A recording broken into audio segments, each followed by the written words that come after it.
You are tuning in to the Pop Culture Retrospective podcast. This show is dedicated to the memory of my big sister Rebecca, a fan of all things pop culture, particularly of the people, places, and things that defined the 80s, 90s, and early 2000s. Welcome aboard this pop culture time machine. I'm Amy Lewis. This is episode number 113, our top 10 favorite TV commercial jingles from the 80s and 90s with special guest Jason Lady. In this episode, I'm excited to welcome back author, friend, and honorary co-host Jason Lady, for which I have confirmed is his 9th visit. So getting close to those double digits. We take a deep dive into some memorable and a few not so memorable commercial jingles from decades past. You'll learn how jingles originated, the stories behind some of your childhood favorites, and by the end of this episode, you'll discover what the name cardiac arrest refers to. You'll thank me later. So kick back, relax, and let's nerd out on nostalgia together.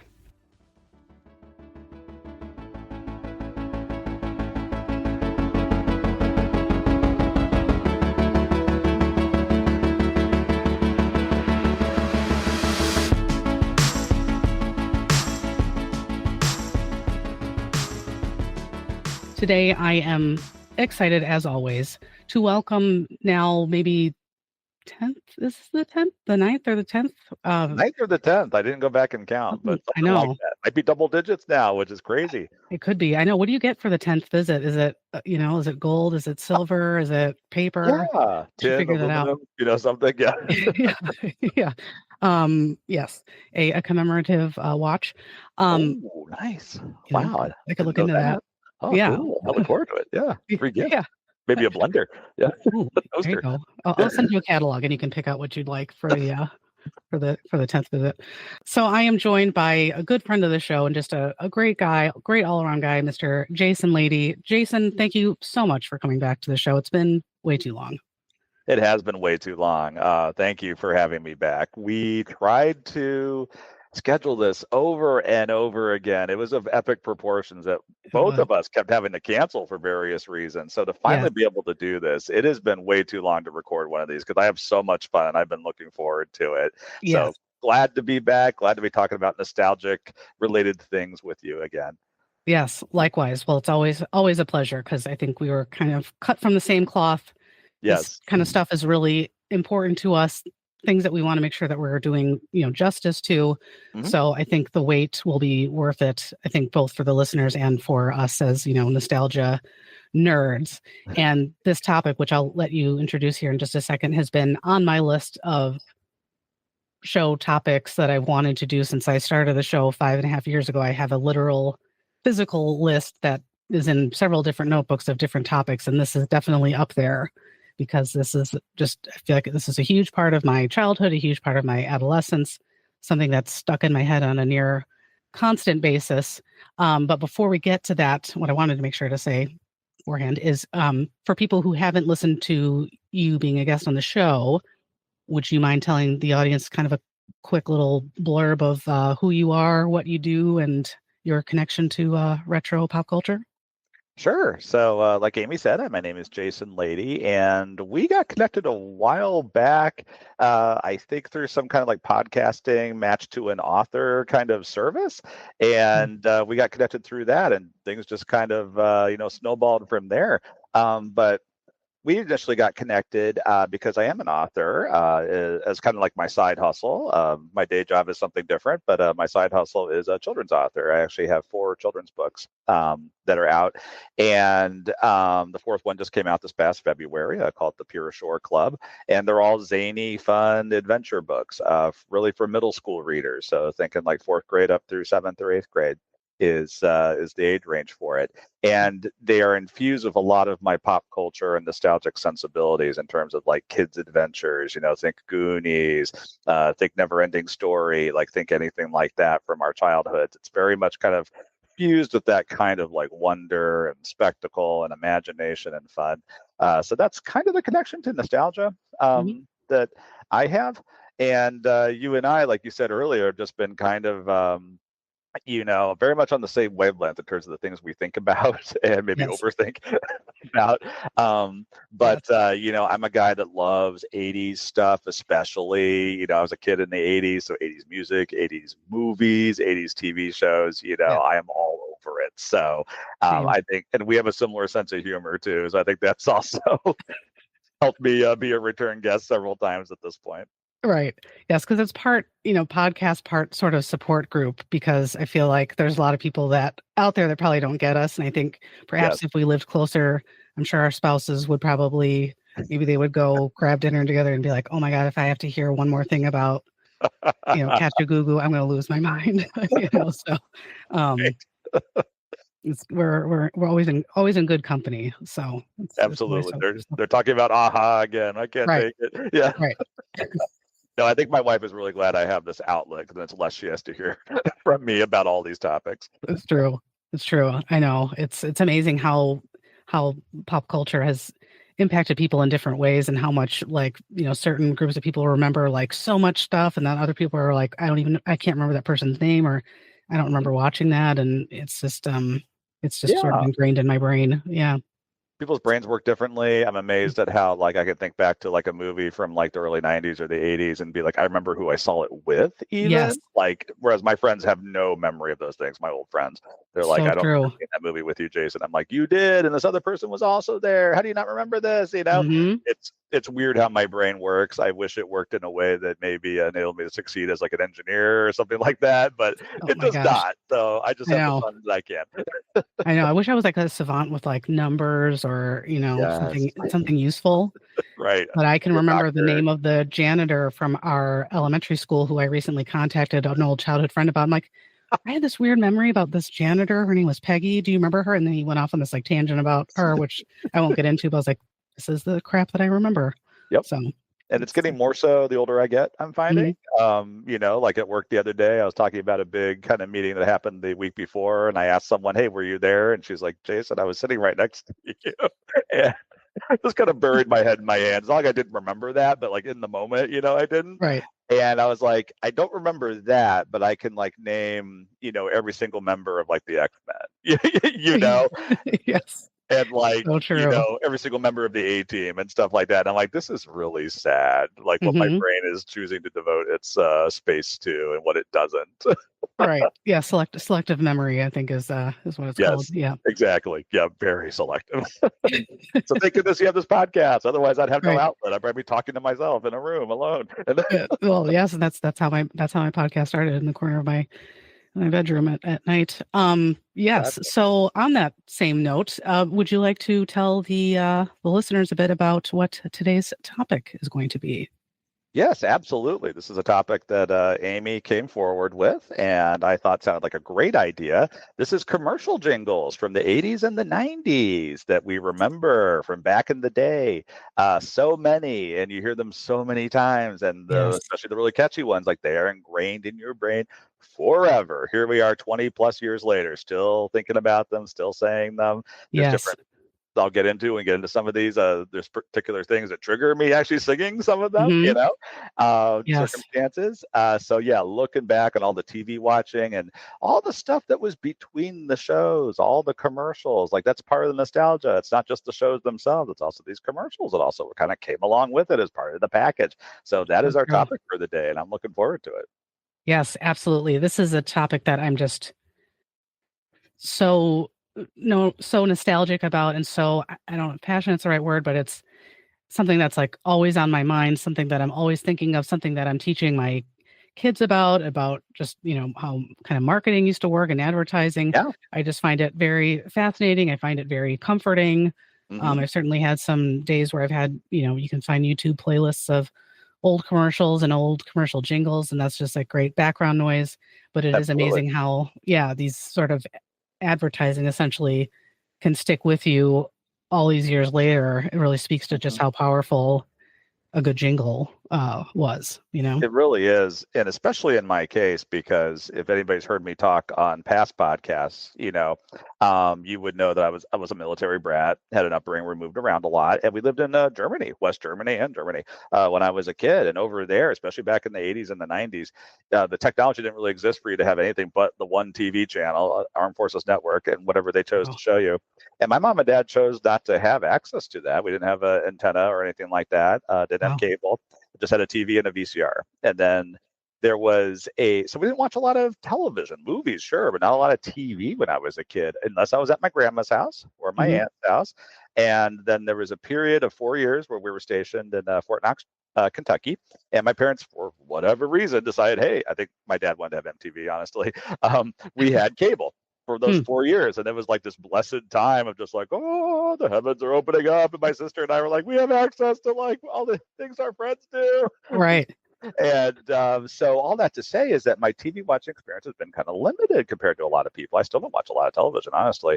And if I do, I'm streaming it, from Netflix or something. So if a jingle penetrated the Jason Lady bubble, and I remember it all these years later, what that tells you is that it was a very effective marketing campaign. It even got to me, who didn't watch a ton of TV growing up. So just wanted to throw that out there, especially if there's something where I'm like, I don't know about that. It could be because I completely missed it. Sure. What I thought we could kind of open with is because, as I always like to say, the show is edutainment. We like to educate and entertain people. So, of course, I have to give a little bit of a backstory on commercial jingles. So I found some interesting information from the University of Maryland. Their library website was pretty informative. So just bear with me here. I'm going to share some information I thought was really interesting. They said, quote, advertising jingles or catchy and repetitive songs used to promote products on the radio have permeated popular culture and influenced the consumer habits in American society for nearly a century. Most people over the age of 30, which is an important distinction, can recall all the words to certain jingles that they heard growing up, a fact that illustrates the lasting power of short, catchy tunes. While the advertising jingle is an almost forgotten art form, which is very sad, having been replaced in commercials by adapted popular songs and generic background music, it has a fascinating history. And then it goes on to say that the first known example of a radio jingle is the 1926 Wheaties breakfast cereal commercial with its famous catchy line, "Have you tried Wheaties?" Have you tried Wheaties? They're whole wheat with all of the bran. Won't you try Wheaties? For wheat is the best food of man. They're crispy and crunchy the whole year through. The kiddies never tire of them, and neither will you. So just buy Wheaties, the best breakfast food in the Having suffered from a decline in sales, Wheaties was almost pulled from the market, if you can believe that, until the local broadcasters at Washburn Crosby Company in St. Paul, Minnesota, decided to hire a local barbershop-style quartet to sing about the product. And this resulted not only in a marketing success, but also a musical one when the popular Wheaties Quartet eventually starred in their own radio show. And finally, in 1929, as cereal sales were still falling in the rest of the country, the General Mills Board decided to launch the campaign nationwide, proving one more time to be a commercial hit, end quote. So, Wheaties, I mean, wow. Yeah, we may have not even experienced Wheaties if had, that jingle that happened. How crazy is that? World. Yeah, we didn't have Wheaties to this day. Which is not a good cereal, but I mean, Michael Jordan has been on the, what athlete, has not been on a Wheaties box, Yeah. Kind of a rite of passage. Which is funny because it's like one of the most gross cereals on the shelf, honestly. Yes. It's one of those where like you got to dress it up with something else, dump some sugar on it or throw some strawberries in it or something. Otherwise, you might as well eat cardboard, I was just about to say that, yes. So we would not have enjoyed, 100 years of cardboard had it not been for this jingle, We owe it all to Wheaties. Yeah, and so Wow. if my grandfather was still alive, may he rest in peace. He probably could have told us about it because he would have been, I mean, kind of little, but he would have been old enough Remember that? to remember that. Yeah, so Yeah, crazy. absolutely. That is crazy. 1926. So Wow. basically, we're celebrating a year early, but I didn't even realize this. When we started this, is this is the 100th anniversary of commercial jingles. Wow. That's awesome. Soon Century to of be. commercial jingles. Here we I are know. doing the commemorative podcast. I Wow. know. I bet no See, one else thinks of this, Amy. It's I you. know. Yeah. It's important. So not only do you get like a lamp for your 10th appearance on the show, but also you should get like 100 Like a of lapel something. pin or something. Yeah. Yeah, Like wearing it around. 100 Wheatie flakes. Make my buddies jealous. Yeah. They're like, hey, Yeah, man, where'd you get that? yeah, Why'd you get one of those? And I don't. I'll be yeah. like, well, you got to be Jason. You got to know the right people. Yeah. It's true. I'm a high roller. Um, so in typical fashion, when Jason's on the show, we often do like a kind of a top 10 list so we can kind of go back and forth. And because we are so, I think I'm very territorial about my commercial jingles, we kind of compared notes a little bit because I think me personally, I was so like terrified that there was going to be overlap. Yes. I think there's a couple that we were like, this is I have to do this one. Yeah. We'll arm wrestle over this one. So we kind of just compared notes. Sometimes we can kind of do stuff like on the fly without comparing it, but this is just too important of a topic, Yeah. that we didn't want to duplicate. Yeah. Mm-hmm. So since you're the guest of the show, would you like to do your first memorable jingle? Absolutely. Okay. We both have 5 and 2 Yes. honorable mentions, I believe, is our usual pattern, how we do this. Mhm. And I'm going to jump right in and start with one that's super famous, very well known, Kit Kat. Kit Kat Yes. candy bars. And of course, the actual jingle is "Give me a break, break me off a piece of that Kit Kat bar."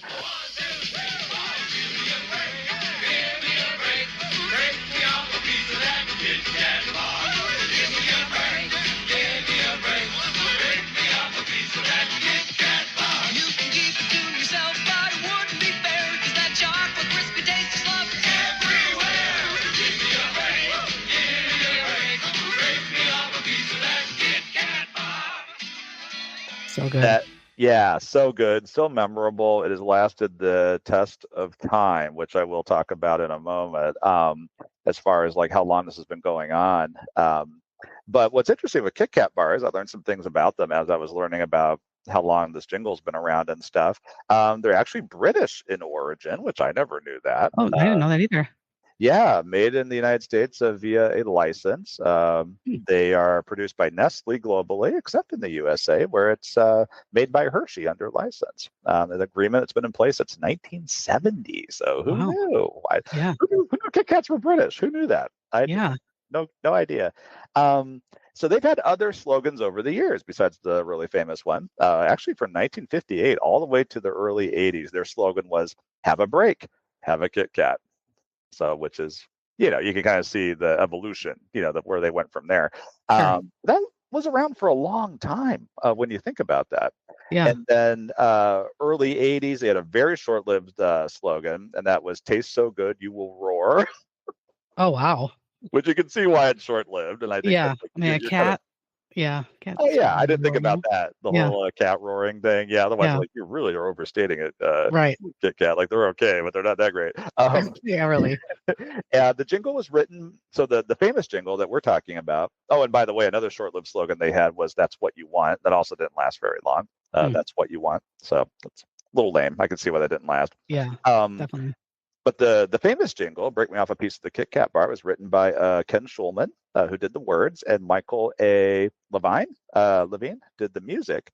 And while they were working for the DDB ad agency. This jingle has been cited by the University of Cincinnati researcher James Kellerus as a top 10 earworm. So like a piece of music you hear that never really goes out of your mind. Yes. And, he's not wrong. It's been re-recorded with music celebrities like Carrie Underwood, as one example, singing it in a commercial at one point.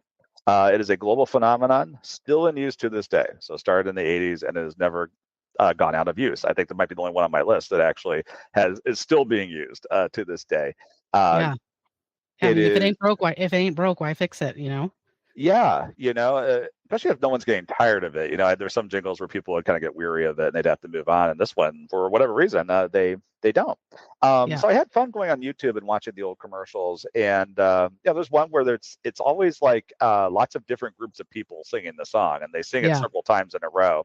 And it's people of like different professions. Like they'll show like linemen out on telephone poles and construction workers and Yeah. people working in laboratories and people on the street and stuff. And people of all different ages and races. Like it's just kind of like the whole human race, Yeah. is singing this and enjoying their Kit Kats. So yeah, I've always thought this one was fun. This one's uber memorable, of course. And in terms of the Kit Kat themselves, like talk about the products themselves a little bit as I go. When you were a kid, right? Kit Kat was one of the best ones to get because it's like having 4 candy bars in one, right? It wasn't just like one. It's like, ooh, I actually got 4, and it's even better if you didn't have to share, Right. One I can think of that's similar is Twix because you got 2. And of course, if you got that and your sister or sibling was there, it's like, well, you got to give the other one to them. It's like, oh man, and same thing with Kit Kat. Although for me personally, Twix is up here and Kit Kat is below, big time. Yeah, I would agree. Yeah, in sorry, fact, Kit Kat. Yeah. Sorry, Kit Kat, but you just ain't that great. Truly, in fact, Twix trick or treating this past year, our bowl of candy to give out had lots of the mini Twixes in it that don't have 2 in a pack. It's just one, but it's enough. And we were demolishing them single-handedly. The poor kids didn't get very many. And I can also say this too. What's very interesting about a Kit Kat is even though there's 4 candy bars in one kind of deal, 1.5 ounces of chocolate in a Kit Kat versus 1.86 ounces of chocolate in a Snickers. So there you go. Like Snickers might just be 1 candy bar, but it's got more mass than the Kit Kat. So I could see that. Yeah. When you think about it, it's like thicker and whatnot, and generally just more ingredients, higher quality. So Kit Kat. Give me a break. Break me off a piece of that Kit Kat bar. What a classic. Yes, I don't think you could have absolutely. escaped it. I feel like if you went to like a Gen Z kid, right now and asked them if they know it, they probably would say yes. I should have pulled a few, but I didn't do that.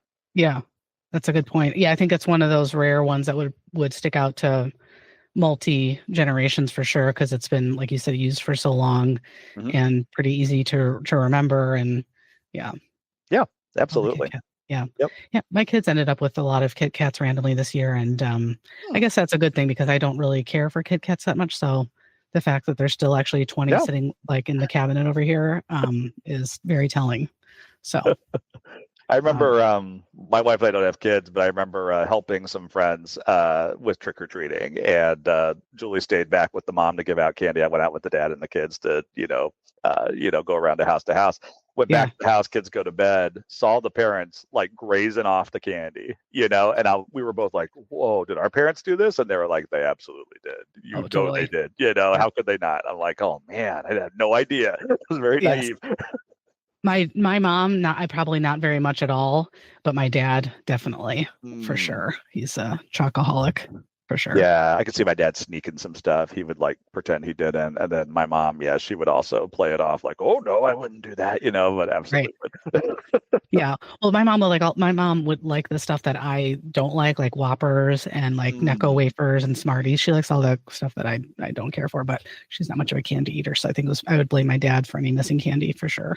We're on the same page of what we don't like. Yeah, that stuff's kind of that's kind of vile. Even when I was a kid, I didn't really like Whoppers that much, especially. Yuck. No, it doesn't do it for me. Yeah, peanut butter cups, Twix. Yeah. Yes, peanut butter pumpkins. Yeah, in fact, Julie brought home something for me this past Halloween to be nice, and I was like, "Oh, this is so awesome!" Yeah. Oh man, yeah. Anything that combines peanut butter and chocolate is just it's dangerous. Yeah, and it doesn't last long. Yeah. No. Oh no. Egg in like a couple weeks. Yeah. Yeah, because you can put like 50 other kind of candies in front of me, and I'm like all set. But if you put like Reese's peanut butter cup or Twix in front of me, like they'll be gone quickly. Well, it's very telling because right now at work, there's still bowls of like everybody's leftover Halloween candy they brought to work just to get rid of it and get it out of their house, right? And there's nothing left but like sweet tarts and dots and like nastiness. No one wants that. That stuff is still made. Dots, that's still made. God, the plastic. When I was a kid, I didn't really like them. Yeah, yuck. I know, and all that wasted like cardboard. My God, there's probably like could build a boat out of those stupid boxes. Dots boxes. Yeah. Oh my gosh. All right. Anything else on the infamous Kit Kat bars? No, that's all I had. Yeah, let's go over to you. What do you got? All right. So the first one on my list is the Skip It. Hey now kids, come gather round. See what just skipped into town. So skip it, do run, do jump, do hop, hop. Skip it, skipping and a screaming and a bop to bop. But the very best thing of all, there's a counter on this ball. So try to beat your very best score. See if you can jump a whole lot more. Skip it. And the Skip It was an outdoor and sort of like playground toy, and it was released in the 1980s by Tiger Toys. And it was essentially like a large, I'm not going to do a great job of describing it, but it was a large plastic ring, and it had a stick attached to it. And the stick was then attached to kind of like they called it a ball in commercials because it could rotate. And so you'd put your foot through the ring, and then this ring would kind of sit on your ankle, and you'd kind of whip the Skip It around and jump over it. So it was a very kind of beloved toy because it wasn't very expensive, and it really promoted a lot of like movement. Kids were outside all the time, like constantly. Yeah. So, but Yeah, still, probably. getting exercise and stuff is, is always great. But so yeah, you jump over the stick after each rotation. And a website called the Retro Network described it as a hands-free jump rope, which is, kind of a good way to describe it. Yeah. And an interesting fact is that it is based off of a toy from the 1970s called the Lemon Twist. Twist is a toy to twirl, to jump and skip as the lemon twist whirls. Put the loop on your ankle, throw the lemon twist around with a hop and a jump as it clears the ground. It's a toy for one or a toy for two. Or with Lemon Twist, you can see who jumps the most before they miss. You can share a lemon twist hop or a lemon twist leap, or you can have a lemon twist parade down the sidewalk of your street. Where kids could fill a soft with this. Just who came up with this idea? I have no idea. It was the 70s, so we know what that means. Yeah. But in the 70s, so kids would fill this hollow lemon with rocks and whatever other assorted garbage, cigarette butts, whatever they could find in the playground. Old tires. Yeah. Right. Yeah. And kind of fill up the lemon, kind of which was replaced by this ball thing in the 80s, and kind of similar concept as you put it on your ankle and kind of whip around this. It's like, how late, like what kid is thinking to themselves, God, I really want to play with a fake lemon? Like, out of all things that you could have invented, this is one of those things where it's like it was probably invented by, like, I'm sorry, but like a 75-year-old man who's like so far removed from being a kid. Yeah. What child wants to play with a lemon? I can't think of one kid, and I know a lot of them. The So kids anyways, will love this. Yeah. Who doesn't want to play with a lemon filled with rocks? That sounds great. Right. Really? This is were what you made us doing? happy though back in the day, right? These Right. kinds of things really did, It's like, what were you doing last night that you thought that was a good idea? Never mind. Yeah. I don't want to know. Yeah, right. It was the so- 70s, like you said. So Right. Yeah. we where that road goes. Anyways, so the commercial was very memorable because the jingle is very catchy, and that commercial debuted on May 1st, 1987. And it's not as easy to like recite as some of the other ones that are going to be on my list, but I'll do my best. So it went a little something like this. Hey now, kids, come gather around. See what just skipped into town. So skip it. You want to jump to the top. And then I'm going to skip part of it. Then the very best thing of all, there's a counter on this ball. So try to beat your very best score. See if you can jump a whole lot more. So anyways. wow. Yes, very catchy. And I remember specifically, again, where we were talking about not being able to remember anything that's of use in our, current professional, personal lives. Yes. But I remember being very excited during a Girl Scout meeting, and I was in Girl Scouts off and on, I was not very committed to being in Girl Scouts, let's just say, but I remember that I knew after this Girl Scout meeting got over that we were going to get a Skip It. And I was so freaking excited because the first edition didn't have the counter on it. Oh. But then the second edition or whatever, volume 2, had a very antiquated, like rotating, like, those alarm clock, like flip thing, Oh yeah. Yeah. I know what you mean. counter. Yep, So you old could school. see, you could see how many times you had, kicked this plastic ball around. Like an old car odometer, right? They had Yes, that like exactly. flip Yes, thing, think Ferris Bueller, right. the But odometer. this time you could set it back to 0, or Right, you could go backwards. put your finger in it, yeah, move it. Yeah. Yep. So I remember mine was I got one that was teal, and my sister had, I think hers was pink. Oh, very And nice. yeah, and I think I'm trying to. I think we may have brought it to school to use during recess, but we definitely used it like on our driveway. And I was really into like jump rope and double dutch and whatever as a kid, so this was like right up my alley. Perfect. Yeah, so I think we ran over to Toys R Us and got this, and yeah, Plus they came in multiple colors. Every kid could get one in their favorite color, or at least something close to it. Yeah. Yes. Well, you know how the whole bold colors thing became very popular in the late 80s and early 1990s. So the teals and the Sedona, the whole Sedona, Arizona, thing. Yeah. So that was kind of the color palette. Yeah. Teals and pinks and that one shade of green. I can't even describe it, but yeah. Yes, I know. I know exactly what you're talking about. Yes. Yes. County seat. Yes. All of that. So those were the days. It really was. And I want to wear a suit, one of those colors. I really do. I know. I would like to wear a pair of jeans with like a Navajo blanket on the the patches for the pockets. It was a nice touch of class. Cool.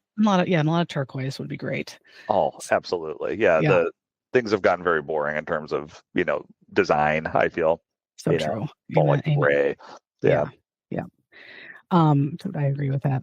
And the jingle is so memorable that it actually made it to the number 86 spot out of 100 of the greatest toys. Well, I guess the toy itself, I guess I should say, but the greatest toys by Time Magazine in 2011. What? So, really? Yeah. Wow. Okay. Mm-hmm. So very notable. And the ads ran very heavily on children's TV networks, which it's interesting that it said the word like plural, because there was Nickelodeon and like the Disney Channel, but the Disney Channel didn't have commercials until much later. But so what Nickelodeon, do they mean by that? Yeah. Maybe Saturday morning cartoons or something, probably, I'm guessing. It must be counting that, and then like those after school block of cartoons. Oh, that's true. Yeah. A while there, but they must be talking about that, because it's like otherwise, like, what are you guys talking about? Right. There's only one children's channel. Yeah, it must be plural. But I was definitely a big Nickelodeon watcher at the time, so I was, I'm sure, inundated with Skip It commercials, and that tune just rocked out to it. So yeah, it was really popular, and it was sold until the mid 1990s, so it had a pretty decent run. And I wouldn't be, if those things were to come back, I feel like I could see that being a popular thing for kids to do, because again, it like promotes kind of movement. It's not expensive. It doesn't require any special, you don't have to go anywhere to do it. You can do it on your driveway, a sidewalk, whatever. You could, whether you live somewhere rural or you live in an urban setting, like any kid could play with it. So it's actually pretty like versatile. Yeah. And much better than a stupid lemon. If it was a lemon, I wouldn't have been like caught dead with like a lemon, whipping a rubber lemon around. You wouldn't have been jonesing for one. You wouldn't have been waiting for the Girl Scout meeting to get over so you could go get one. You'd be like, no, do I have to? I don't want that. I want that other thing over there. Right. Yeah. I'll go sell some cookies instead. I'll go sell some Girl Scout cookies instead. Oh, that's funny. Yeah, I've never heard of either toy. The lemon version or the version me either. The skip it. I have never. You know what? Actually, as you described it, I think I remember seeing them back in the day. By the time the early '90s rolled around, I was in high school, so I think I was probably like seeing other kids like play with them, like younger kids. But yeah, it always struck me as something that I would not be able to do. So it's probably just as well that it wasn't available when I was, younger, because I have never been like pogo sticks, roller skates, anything like that. Even jumping rope to this day, there's no way it's happening. There's just no coordination here at all. Yeah. Well, it really requires, thinking about it as I was putting together my notes too, it's like, it was kind of like sort of an extra level of coordination, because it's like you kind of like, one, you're sort of moving your legs in kind of like a timing fashion, like jump rope, which is like one layer of it. And then you had to make sure that you jumped over the thing spinning around, the post or stick or whatever you want to call it, that's attached to the ring. Otherwise it would, obviously make it stop. So it's kind of like multi sort of, I'm sure there's a fancy word for it, but it's like required some good hand coordination. You couldn't be like spacing out and doing it. You had to kind of But just concentrate. focused. Yeah. Yep. Multi-kinetic, yeah, I don't know what you would call something like that. Yeah, some fancy word. Yeah. Yeah. Which again, don't know anything of importance like that, but I know the Right. I can picture what the graphic looked like too, because it was like 2 Chuck Taylor kind of cartoony shoes with like the skip it on it. It's like I know what their stupid logo looks like. And where has that come into use for anything? Never. Wow. So I'm gonna go find these commercials on YouTube. I'm gonna pick some notes here. Yeah, so I can see like hear the song and see this in action. Yes. Yeah, and I'll make sure to put links to samples of both of all the jingles that we're doing. I'll make sure to put in the show notes too. So yeah. Absolutely. So that is a skip it. Did you? I wonder if your sister is familiar with the skip it. I think it was a little bit about it. I'm going to see her later this week for the holiday, so I should, because we're recording this at Thanksgiving week. I should ask her. Yeah, because it's definitely targeted more toward girls for sure. Okay. Well, she was 5 years older, so yeah, she may not remember it or didn't play with it too. Yeah, she may have just missed it. But person I should ask. I have a coworker in her early to mid 30s. I should ask her. Yeah, she might remember. Yeah. Sorry, I didn't mean to cut you off there. No, that's you should. I bet she would. You should be. Yeah, she'd probably be up there too. Or if she had like a has a sibling or cousin or something that's a few years older, I'm sure they're very familiar because it's. I mean, if you watched Nickelodeon in 1990. Yeah. For 2 days, guaranteed you saw a skip it commercial. It's unavoidable. So no escaping it. Yeah. No. That's really cool. Those toys that it's interesting to me because like I think of toys from when I was a kid and I think of like action figures, I don't necessarily think of things like that, that were kind of a different style of toy, know.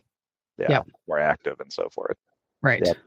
Yeah. Well, when you grow up in Illinois and winter is not as bad there as it is here where I live now, but like you value those toys that you get to play with outside because then they'd sit in the garage for 5 months out of the year. It's stupid winter, but anyways. Right. Like I can't do anything with it, Right. Yeah, you kind of want your parents to get their cars out of the garage, I imagine, so you can run around. That's so true. I want to skip. I want to use my skip it year round, Mom and Dad. So you better move that Grand Am. Yeah, get the Oldsmobile out of the garage. Right. I don't care if snow's getting on it. Back up that Buick now. Right. Yeah. Oh, very cool. Okay, that's actually one I don't know. And hadn't seen if I've seen the commercial, I've completely forgotten. So that's really cool.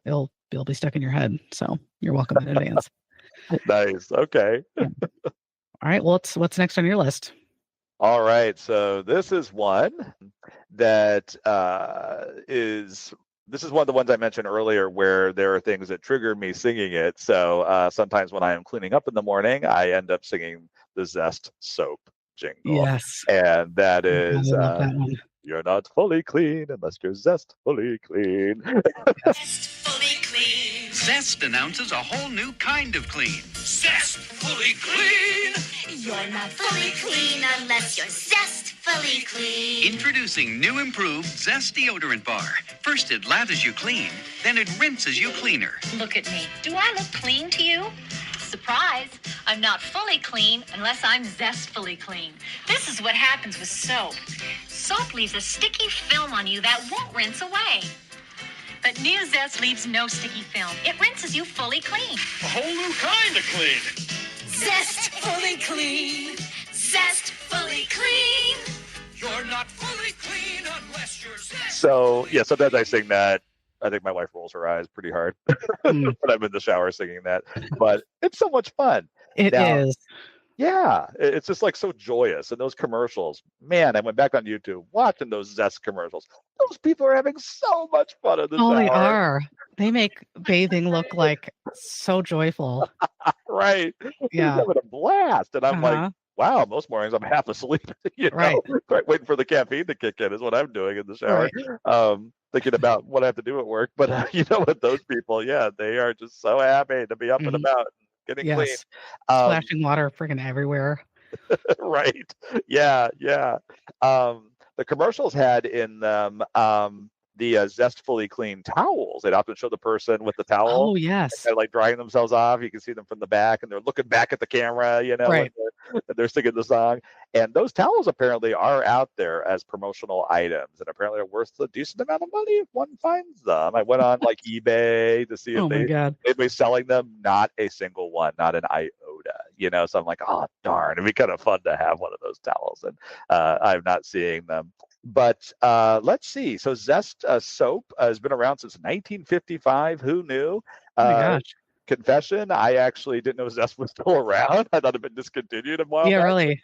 They still make it? No, still at the grocery store. I confirmed that. Actually, I eyeballed it myself. I'm like, there's Zest on the shelf right there. Wow. And Who knew? was the logo like somewhat kind of similar? Like, did it have some pizzazz, or was it kind of like more like basic?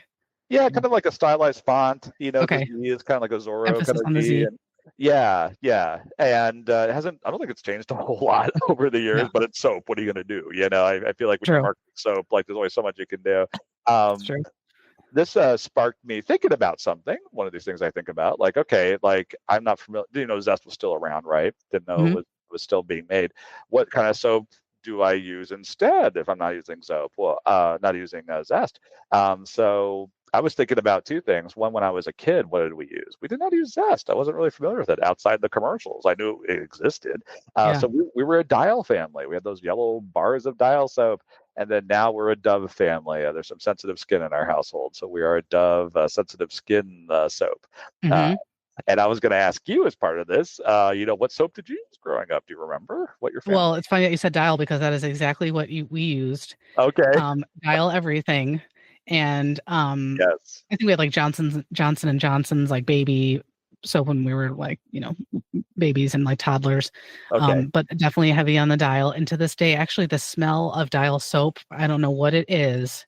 And it's not like I don't associate with some like bad memories or anything like that. But for some reason, Dial soap actually makes me like kind of nauseous. Oh, wow. I like can't handle the smell of yuck Dial soap. So I haven't used it in decades. But that was, I mean, I can see that yellow bar of soap. Yeah, you know, in our shower, and the hand sorry to pumps and bring it stuff. up. Yeah. But I am not a fan of the smell. It just, I don't know what it is. I don't really like a lot of scentsy stuff anymore anyways, just in general. Yeah. Like just makes me, I'm so like over that phase of like wanting things to smell. It's like I want to smell nothing. Right. Yeah, same. And it just something about it just makes me wanna makes me wanna just yeah. Well, it's funny you mentioned the smell, because I find the color of Dial soap unappealing. You know, yes, that too. Yes. I was just like, yuck. I can't believe I was using that. You know, not something I would do now. I don't think I would go get it unless I had no choice. You know what I mean? It's only one on the shelf and I'm desperate, sure. But yeah, well, you would have hated me as a kid because I used Dial soap. Oh, well, I did too. I mean, I was a walking freaking, you know, scent machine for Dial. I mean, my God. Yeah, no, totally. So yeah, I thought that would be a fun question to ask. Just like, what soap do you know did you use growing up? So yeah, we were a Dial family, not a Zest family. So yeah, when this ad campaign came out, there was an upswing in sales. That they actually saw like a legit like the marketing to you know, sales ratio. You know, they could actually see that in terms of one affecting the other. It started in the 80s. And it was the BBDO ad agency employee named James Jordan who actually came up with it. And let's see, I talked about the promotional towels. Wish I could have one. That would be so cool. Didn't know they still made it. Let's see. Yeah, the commercials make this look so fun. Yes. You know, just to be bathing, and wow, those people are so happy. And kind of like the Kit Kat commercials. It was like a lot of people of like, you know, different races, men and women, you know, like it's just everybody is having fun, you know. So who knew what could bring humanity together? It would be Kit Kat bars and Zest soap. It's true. So regardless, yeah, that is everything that I found about Zest soap. But how cool is that? But yeah, that's a big one for me when I'm cleaning myself up, is to sing that, which is ironic because I actually don't use it. It's like it's funny how the slogan lives on and you remember it, you know, it's burned into your brain, you know, but you don't actually use the thing. And it actually convince you to go buy the product, you know, kind of right. thing. Yeah, it kind of like defeats the purpose. Like right. It's like you know it better than anybody else, and we don't purchase the product. Yeah, it's almost Yeah. like that market penetration to the point where everybody knows your slogan. They're not necessarily buying your product, and there's that's kind of interesting. Like clearly everybody heard it, but like Right. didn't actually make everybody run out and buy it. Did it do what it was supposed to do? Interesting question. Wiser people than me would have to figure that out. But Yeah. Yeah, and it's interesting too to think that I can't think of any other jingle for any other soap companies that no, stands out in my mind at all. I mean, I no, remember like Herbal Essences commercials, but not because of the jingle, but because of just them really Yeah. being way too dramatic about washing Mhm. your hair. But I mean, I can't think of any other soap commercial. I mean, they really Yeah. I could probably think of like a Pantene maybe shampoo commercial, vague memories of those. Yeah. But even Irish Spring, I feel like I've seen Oh, yeah. commercials for Irish Spring, but I can't think of a jingle or a Right. slogan even involved with Yeah, that. or like Old Spice. Yeah, I can't think of a jingle. Yeah, Old Spice. Yeah, Yeah. that's another one. Yeah, which talk about pungent. Geez, yeah. Oh God. Yeah, no thanks. There's like 19 kinds of Old Spice on the shelf. It's like, who's using this? Really? Oh my gosh. Yeah. It's like mahogany furniture scent and leather-bound book scent, and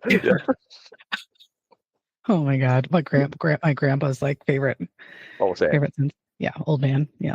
I feel like every grandpa used Old Spice. Oh, that's for sure. Yeah. Oh, that is correct. And what's happened to their sales since that generation has passed I on? know. Like you got to wonder, did they take a big hit? Because I don't They see must young have. people using it. Yeah. How do they make that? Yeah. How could you make that relevant? I don't even know. I mean, Yeah. Would a younger person use something that's labeled old? You know what I mean? No. Labeled Old Spice, Right. Right. That's so true. We need to go into advertising. I think we're we got the brain for it. in the Yeah. wrong professions. Yeah. Absolutely. Yeah. Yes. I agree. So what's your next one? All right. So it's just goes like we could just like talk about this stuff all night. It's just so much fun. All right. So next on my list is not something I had. I think I like probably wanted it at some point, but unforgettable, very, very simple jingle is My Buddy / Kid's Sister. Wherever I go, he goes. My buddy, my buddy, my buddy, my buddy, my buddy and me. Kid sister, kid sister, kid sister, kid sister. Wherever I go, you're gonna go. Kid sister, kid sister, kid sister, kid sister, kid sister and me. My buddy and kid sister. And I'm sure everybody's now singing in their head, but my buddy, my buddy, my buddy Wherever and I me. go, he goes. Yeah. Kid sister, kid sister. Kid sister and me. So yes, very infamous doll toy. One was kind of noted because for once, in the 80s, something was marketed toward boys and girls instead of like one way or the other, which is like in hindsight, it's like, can't we all just like play with whatever? I mean, it's just ridiculous. Yeah. Why does it matter? Yeah. Yeah. What difference does it make? Because I played with like everything. So after the whole like crazy experience of the Cabbage Patch Kid dolls, which like was, utter insanity and led to like people getting trampled at stores. Of course, like every company then started to want to have their own successful doll line and kind of reach this, pinnacle, this, Right. the top of the tippy top with, the Cabbage Patch dolls. And so that's basically why this My Buddy and Kid Sister started in the first place. So the dolls were kind of like a little bit taller than like a typical doll that you would get in stores. My buddy had brown hair and he wore red overalls and had a blue hat. And I think there's some other rare versions where it's like reversed, where the overalls are blue and it had a red hat, I want to say, something like that. Okay. And Kid Sister had blonde hair and she had pink overalls and she wore a pink hat. Okay. Yeah, did you wear a lot of Oshkosh Bagosh overalls? I did. When I was really little, I think like Same. kindergarten, first grade, younger than that. Yeah. Yes. Pre-K. Yeah. I think I definitely did. I remember wearing them. Yeah. Yes. Oh, I did big time. Big Oh, yeah. time. I was big in Oshkosh Bagosh. Haven't worn overalls since, but yeah. Yeah. Yeah. Oh my goodness. Men can't pull that off unless they're legit farmers. You know what I mean? If you're a farmer, yes, you can. But if I walk around overalls now, people are like, "What is wrong with you?" Like my wife, she could pull it off. You know, Yeah. she can actually wear women's overalls. But like for me, yeah, they'd be like, "What? What are you doing?" You know? Yeah. Yeah, my wife wears overalls a lot, like on weekends, and she can totally pull them off. Yeah. So Yep. I My wife rocked, can too. yeah, Yeah. I rocked the overalls big time in the 80s. So the toy was released by Hasbro in 1985, and it was popular enough that it was manufactured through the kind of early 1990s. And in 1985, it was in the top 10 of the best-selling toys of the year.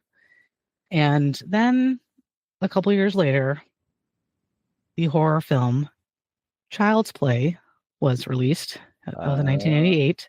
And then suddenly, having a doll was really not cool. Unappealing. Yeah. Yep. Yep. And so there's often been rumors that Chucky's design was based off of a My Buddy doll, as well as kind of maybe based on the Cabbage Patch dolls a little bit. But I mean, definitely kind of seemed more like a My Buddy doll. Yeah. And apparently in the original script for Child's Play, and I've never seen Child's Play, I'm very familiar with the gist of the movie and the cover of or the movie poster or whatever, but I've never seen it because I don't watch anything even kind of scary. So, but yeah, but apparently in the original script for Child's Play, the character's name was Buddy. No way. Yeah. Wow. They're probably dodging a lawsuit, but Yes, exactly. That's what I'm assuming. Yeah. Yeah. So yeah. So Bold of them Chucky. to even to think about that, right? I know it's so terrible. Maybe no one will notice if we. Right. Yeah. Like Garbage Pail Kids and Right. Cabbage Patch Kids. Yeah. I know. Like what this that'd be another good topic is like these like you know like the nice dolls versus like the bad dolls are like, Yeah. it's kind of crazy how there had to be like this alternative version that was like really creepy, Right. To you know? appeal to like, kids' sensibilities for things that are like gross and Right. macabre and like, Yes. "Ooh, that's grody, but hey, I'll still play with it, Right. Yeah, exactly. Yeah. Oh my Totally. God. Oh, So interesting. I did not know yes. this. Yep. So Chucky, if you remember the poster or not, I do. Yep. he has is wearing denim overalls with red buttons, and he Oh. has a striped shirt on. Oh. I don't think he wears a hat that I'm aware of. Again, haven't seen I the don't movie. think We'll so. never see it, Yeah. but doesn't wear a hat, but he has messy shoulder-ish length red hair. Kind of shaggy hair. Yes. Yeah. Mhm. Yep. He Yep. definitely needed something to brush it. And one thing I like to do sometimes when I can't fall asleep, which I just find like I'm very easily amused, as I like to say. And so sometimes if I can't fall asleep, which is a constant struggle, but anyways, if I can't sleep, I like to read like negative Amazon reviews because I think they're hilarious, or like bad business reviews. And so I found a really funny comment on Reddit by a user. Okay. Because there was some thread, of course, about like My Buddy or toys from the 80s or something. And so this one person on Reddit said, I had a My Buddy. I was about 5 or 6. My mom let me and my best friend watch Child's Play. We were terrified of the doll afterwards, so we buried it in a snowbank outside. My dad, yeah.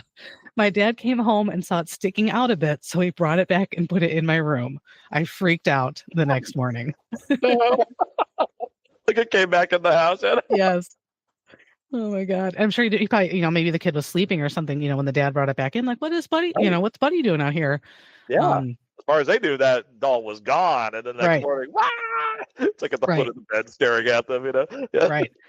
And that's such a like epitome of like an 80s story too, where a kid is allowed to watch this horror movie because it's not like the parent could go Google, Child's Play. They probably thought like, oh, this is Child's Play, and there's a doll in it that like comes to life. I mean, they probably thought, okay, that's It must be I'm just gonna go. charming. Yeah, I'm just gonna go nice ahead and kid pop this in the movie. Betamax, and I'm gonna go, Right. cook some spaghetti, and you guys have some fun at your sleepover, and you can watch this movie, and then, Mm-hmm. Right. Get his nightmares from it. Yes. Traumatized by it. No, you're Yes. right. It's checking off so many 80s boxes, plus the kid going outside and putting the toy in the snowbank, right? Yes. Like, would today's parents really not notice that it happening? You know what I Right. mean? And let them Right. do it. Yes. You can't leave the house even, Right. Yeah, it's so true. I mean, Oh, it's just so God. different. Yeah. Go outside at night even, right? Yeah. Right. Yeah. I mean, I would Such never. an Yeah. 80s Like, kid thing. I can't imagine one of my kids going out at 10 o'clock at Yeah. night and burying a toy. They would be like MIA. I mean, it Right. would just like be terrible. So Yeah. I mean, although the rule for us growing up was to be back by the time the street lights were all the way on. yeah, So there really wasn't a leaving once the sun set. I'm not sure my mom and dad really left the house after the sun went down. It's like yeah, we're in for the night. We are not going anywhere. That kind right. of thing. But I never Yep. made the connection between my buddy and Chucky. I never thought about that before. Yeah. Wow.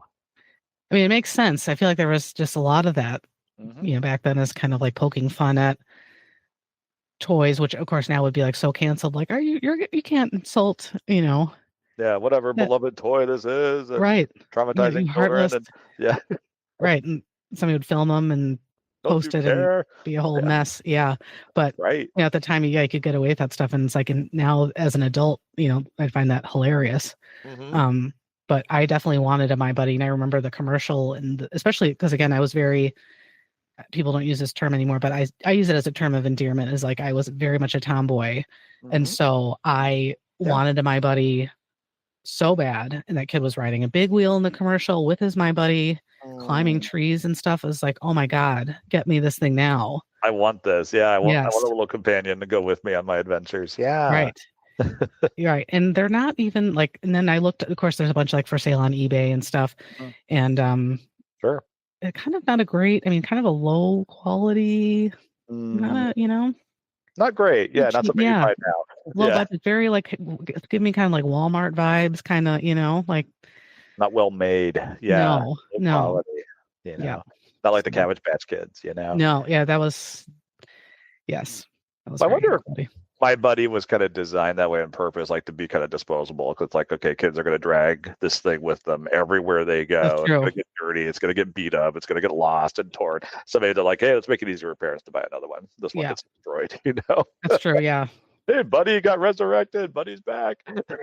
Get it back Buddy again. 2.0. Yeah. Yeah. you Oh know man. that may have been on purpose. You struck on something really funny earlier. That is kind of like, is that every toy maker's dream to have their toy fought over by parents, around Yes. the holidays? Like the moms are True. duking it out. Yeah, our Right. product's great. The other one I could think of is the Elmo doll. That's the other one that Yes. like made Oh the my huge God. That was a big one. And stupid Power Elmo. Rangers, which Yes. I was, Okay. well Yeah. beyond the age of Sure. those Me too. wanting those toys or whatever. But remembering, Oh. like Tickle Me Yeah. Elmo was Oh not gosh. even that popular, but then it was No. Rosie O'Donnell had it on her show. And then Right. all of a sudden people were like, oh my God, Uh-huh. I Rosie's have to doing get it. this. Yeah, I we have want to to do get it this too. toy. And that'll be Yeah. broken. I mean, and and people are fighting over toys for, usually kids under the age of probably 10, 8, and not even on purpose. I mean, kids break crap, I Yeah. mean, all the time. It's like you Right. are It's not like, that special. Right. you're going crazy trying to find this toy that is like Right. your kid's gonna have fun with for like a day, and then they're gonna break it, and then they're just gonna want to play with the box that it came in anyways. Right. They're gonna move on. They're gonna Yeah, move on. It's gonna be in the past. They're not even gonna think about it anymore. And you right. like went on the on the Odyssey basically, like to get this toy for your kid. Yes. I mean, ridiculous the amount of hours and people would be, when people would be camping out. I mean, it just so Oh, crazy. Yeah, waiting crazy. in line for it. Yeah. But yeah, I envisioned the boardroom at the toy company, a bunch of people in suits smoking cigars sitting around, and the underling kind of comes in and says, sir, the mothers are duking it out in the toy store. Like, excellent. Our work is done. Yes. And we're gonna call these discounts doorbusters because they Yes, literally are. They are busting the breaking doors down the down. doors Those to poor store employees. get these stupid dolls with the creator signature on their butt. Can you imagine being some poor Toys R Us employee making minimum wage, being like, "Peace out. I am not going to hang around Right. here," and break up fights between moms and dad. Right. If I'm gonna get trampled to death, it needs to be something more interesting. More fun than this, right? I'm gonna get paid more for it at least, right? How would I get trampled by an elephant in India? Okay, at least I'll be like in my, dream destination, not to this, Something Toys R dramatic, Us in right? Indiana, off the highway. Yeah, right. Just because everybody had to have the tickle me elbow, I wasn't on Right. some adventure. I was just doing my job, and Right. oh gosh, yeah, hazard pay. Those folks deserved hazard Yeah, pay. that's true. Ridiculous. That's great. Yeah. I'm kind of glad that the whole like Black Friday thing is like, I mean, they still call it that, but now it's Black Friday is a month long. It's not just one day. It's really not worth it to, No. even do that anymore. So let's hopefully the trampling days are over. What's next on your list? All right. So this is one that kind of surprised me. So I remember this being Pepsi, but it's actually Diet Pepsi, specifically Diet Pepsi. You know when it's right. You know when you feel it, baby. You hold it, you hear it, you taste it, it's right. You got the right one, baby. Yeah.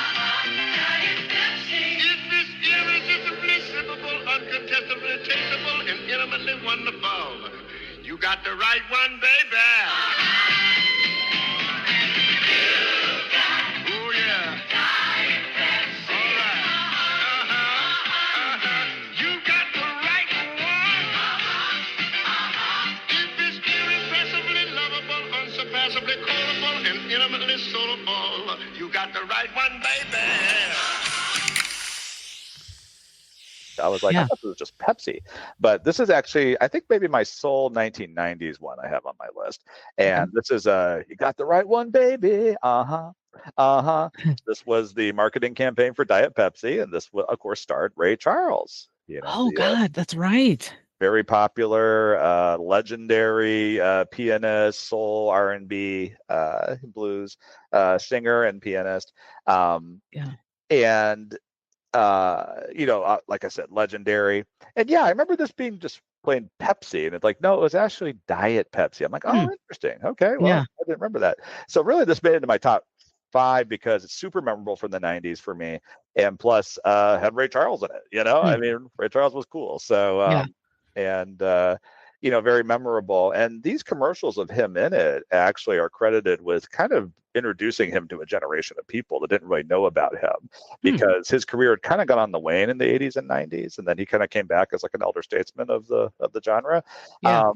And kind of made it that pantheon of like, everybody knows who he is. He is like a legendary musician, guest starring all over the place and singing at different events and stuff like that. But yeah, really fueled a resurgence in his career, and just a younger generation knowing who he was, even because he really had fallen out of the limelight for a while there. But obviously they saw something where they were like, hey, he's going to be a great pitchman for this. What's interesting about this is that he didn't write the song himself. I would have assumed he would have, but it was actually written by someone else. Sunday, I'm probably going to butcher this name. Actually, can't even read my handwriting, which is sad. Proteas maybe is the last name.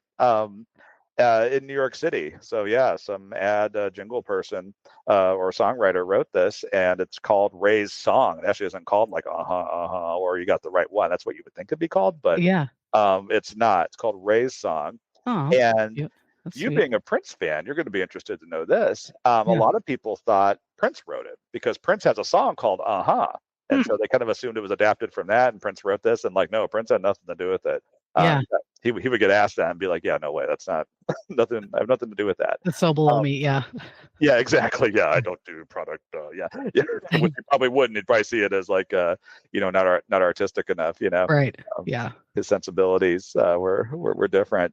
But yeah, so Ray Charles was one of many celebrities who were enlisted in what they called the Cola Wars, where Coke and Pepsi would recruit different celebrities at different times to kind of be in the commercial. So there was Ray Charles, and he kind of kicked it off. But there was also Michael J. Fox for a while, Cindy Crawford, Joe Montana, Dan Marino. All of them were recruited at some point or another to pitch for Coke or Pepsi. So good work if you can get it, right? Right. That's true. Yeah. So let's see the Ray Charles spots for Diet Pepsi. They ran from 1990 to 1993. There were 2 consecutive Super Bowls had these commercials. So wow, he probably made a lot of money. Yeah. Between that and the California Raisins commercial that he was in. Right. Yeah, because he teamed up with them, right? That's right. Did a claymation. Yeah. Speaking of a past episode of the podcast, right? Yeah. Talking about the California Raisins to humorous results. Yes. But so this actually has more lyrics, believe it or not. So there's kind of like a prelude to it like ramping up and getting like fast and like loud and everything. But there's like a intro. It's just kind of him singing softly and tinkling at the piano. You know when it's right. You know when you feel it, baby. You hold it, you feel it, you taste it, it's right. And then it launches right into you got the right one, baby. God, it's bringing back so many memories. Right? I know. Yeah. Yeah, me too. And this is one of those that like, from the heyday that I mentioned earlier, where we had cable for 4 years, like this one stands out. Like I remember this. And I think probably because my dad liked Ray Charles. So I think he would probably like really be paying attention to the TV, because during commercials, my dad would tune out and read a book, and just mute the TV often. But in this case, I think he was like, oh, Ray Charles, and he would like be listening to it. So typically in these commercials, he would be surrounded by a group of models who would be his backup singers, called the Raylettes. Is what they were called, the Raylettes. So there you go, and he was probably like 65 years old. So, right. So a little weird there. But yeah, that's all the info I have about that. But yeah, super memorable and fun. When you think about marketing campaigns, that one was just fun. And, Ray Charles always like brought a taste of class to things, Yeah. So, for me personally, I don't know where you stand on Coke versus Pepsi. I'm a Coke guy. I'm not a Pepsi person. So no amount of Ray Charles is going to get me to drink that. Yeah.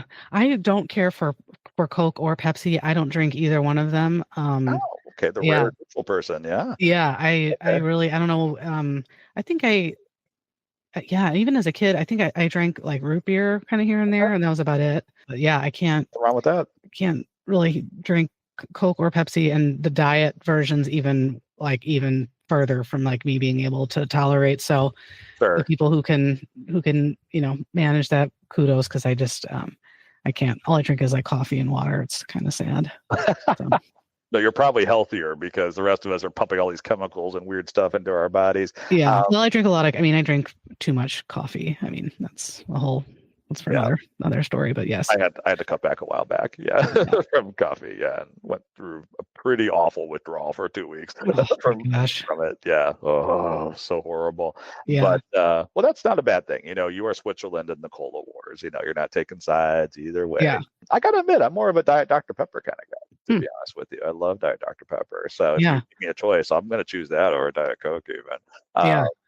I have relatives that drank a lot of caffeine-free Diet Coke, and that is vile stuff. That's like battery acid in a can. Yes. We need to scrub that stain off the off the car. We should let's get the. Let's use the diet. Come off. Yeah, or the concrete floor in the basement or some weird stain. Oh, that'll just pick it right up. No problem. Just get it right in there. Yeah. Get out a brittle pad. Yeah, it'll be no problem. Yeah. What do you have next?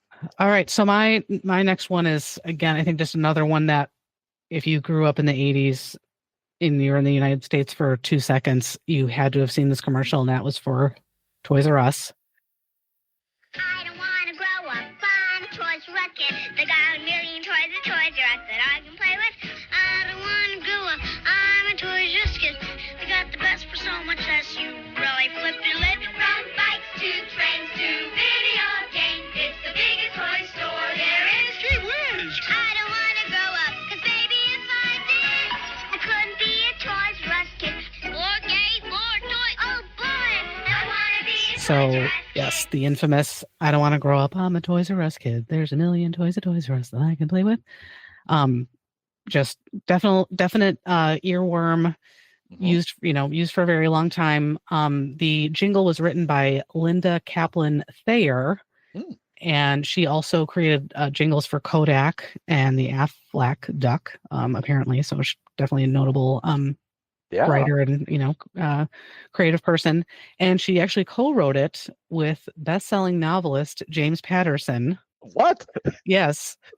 It's a good thing you weren't drinking Diet Coke or Diet Pepsi. You would have spit it out. I would have spit it out over my computer. Yeah. I would have spit out my Diet Sunkist if somebody said that to me. Yeah. So they kind of wrote together. I mean, she wrote most of the lyrics, but Patterson was kind of responsible for the line, "I'm a Toys R Us kid," and Thayer noted that as she was sort of putting this together, she was really trying to kind of channeling her like inner child, trying to think like a child, try to kind of envision kids singing it. And so that's how she kind of came up with all these lyrics. And it first debuted in 1982, and both Thayer and, again, James Patterson, so random, neither one of them thought that it was going to be like a big deal. It was just kind of like, you know, where is this going to go? Whatever, you know, and was, you know, hugely popular. And so popular was the song that it was inducted into the Advertising Hall of Fame in 2016. Wow. And if there is like a physical Advertising Hall of Fame, like museum somewhere, I want to go there because they would have to probably like drag me out of there at closing hours because I would want to like, this would be one thing that'd be like, the kids are not going to come with because I actually want to like read through everything. So that's going to be next on my list is Googling, is there an Advertising Hall of Fame? Because I want to go there. That's another one where I'm like, I think that Amy and Jason could do it together. I think our spouses will go get coffee and go to a library or a bookstore or something themselves. And because if I drug Julie to that place, I think she would do it for like an hour and a half. And then she'd be like, I'm so bored, Jason. And I'd be like, but we're not through the whole place yet, Julie. There's a whole other wing. And she'd be like, no, we got to go. I can't take it anymore. Yes. Oh my God. Cool. Oh, my wife would be she's like, I could have done this. Right, exactly. The time that we were there. It's been very unproductive. Yeah. Yes. This is not very efficient and we're not getting enough done. Like, right. You don't understand me. Well, let's find out where this is. If there is a physical place, let's find out where this is. Yeah. Yes, exactly. I'm getting tickets tomorrow. So just very popular, and noted actors Lindsay Price, Jenny Lewis, who you may remember from The Wizard, and she's now like a lead singer of a band, I think, and Jaleel White all appeared in the original commercial in the 80s, and they appeared in the remake of the commercial. They had a lot of those kids come back for a commercial that was I think it came out in like 96 or 97. Showing them growing up and playing with toys is pretty cool, very nostalgic. The first Toys R Us actually opened in 1957 and would go on to operate over 1,400 stores at its peak. And I was a relatively frequent visitor to Toys R Us. I love Toys R Us.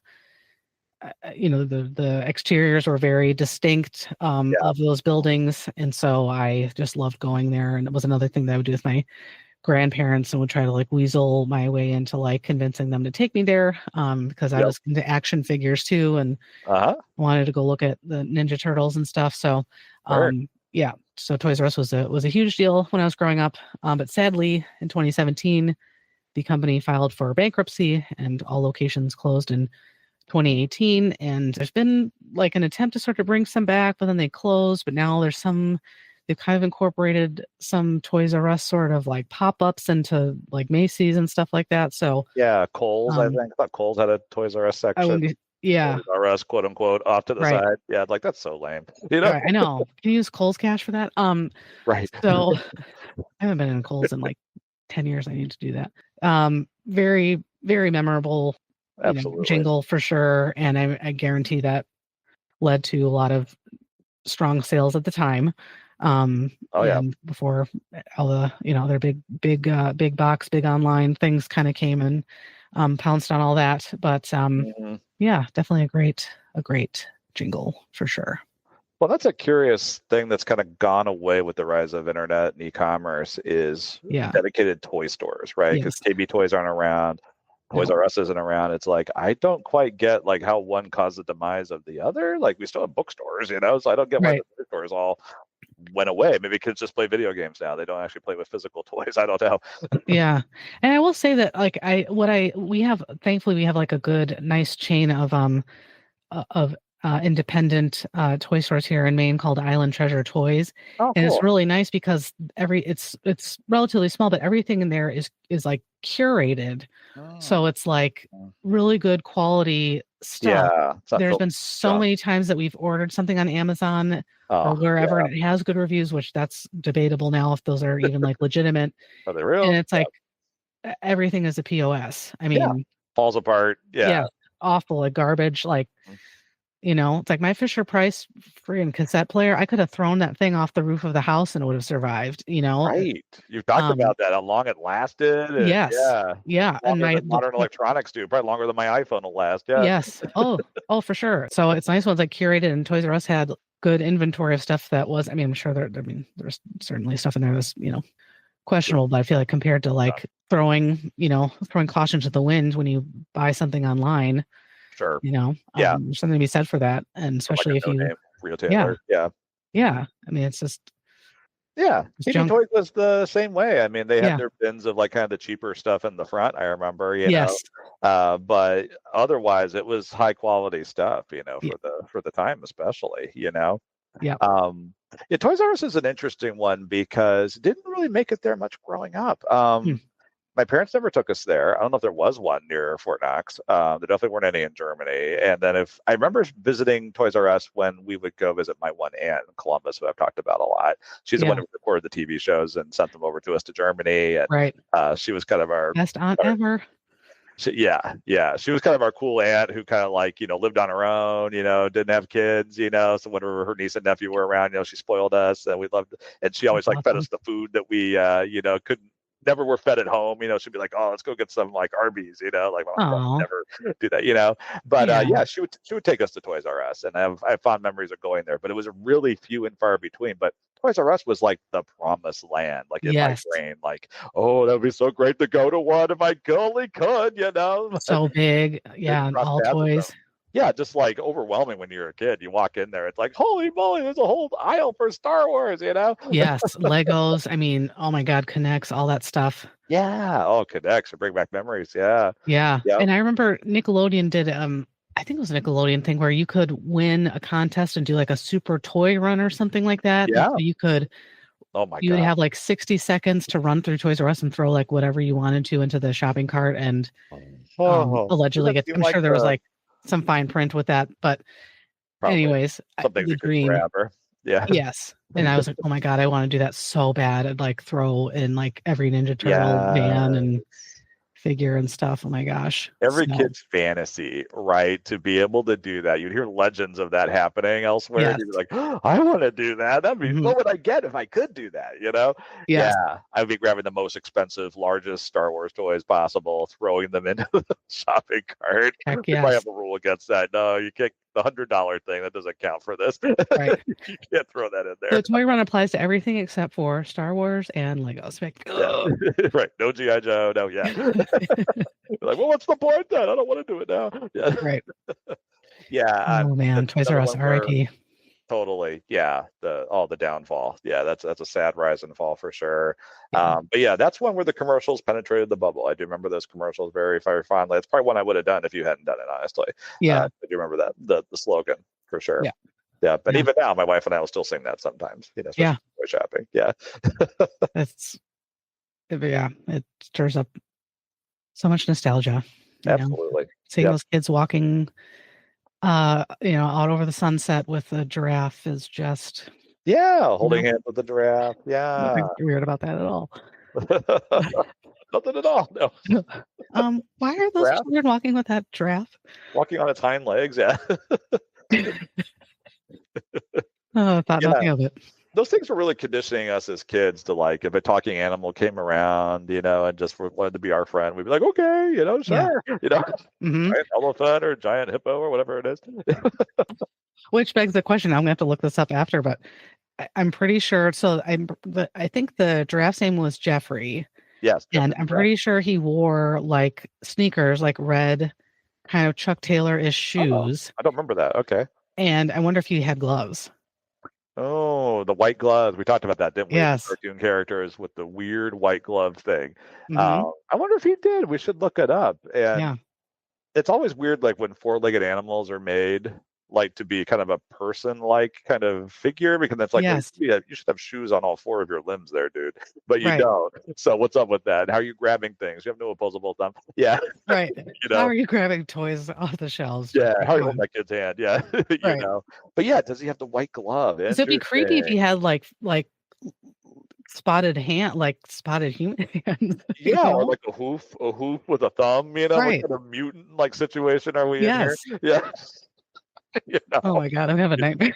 half mad, I'm half having a nightmare crap. tonight. Yeah, I know, right? Attacked by Jeffrey. Yeah. Oh God. Who needs the toy coming back after you threw it out, right? Just have Right. the Jeffrey just Oh, that's going true. on. Yeah. But yeah, those Oh, stores were epic. Oh my goodness. yes. Every kid's dream to go in there for sure. Yeah. Yeah. And it's in hindsight now thinking about it too. So the exterior was like these multicolored Mhm. bars. I don't know what the right word is.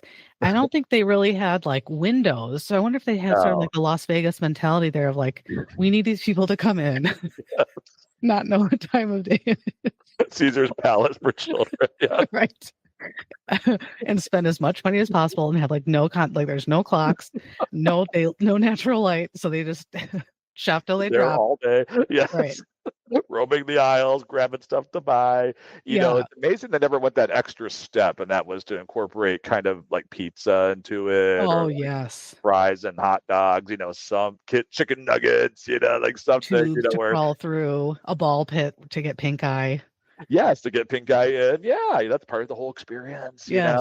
And Fine. yeah, the kids could be like, "Mommy, Daddy, we don't need to go home to eat lunch. We could have lunch here. Hmm. Oh, okay, you're right, Yeah. And you're right, it'd be even more like a casino, to have the restaurants on the inside. You never have to go Yes. And outside if all they off. served alcohol, then it would really, Ooh. Then you definitely have the parents then. Yeah, yes.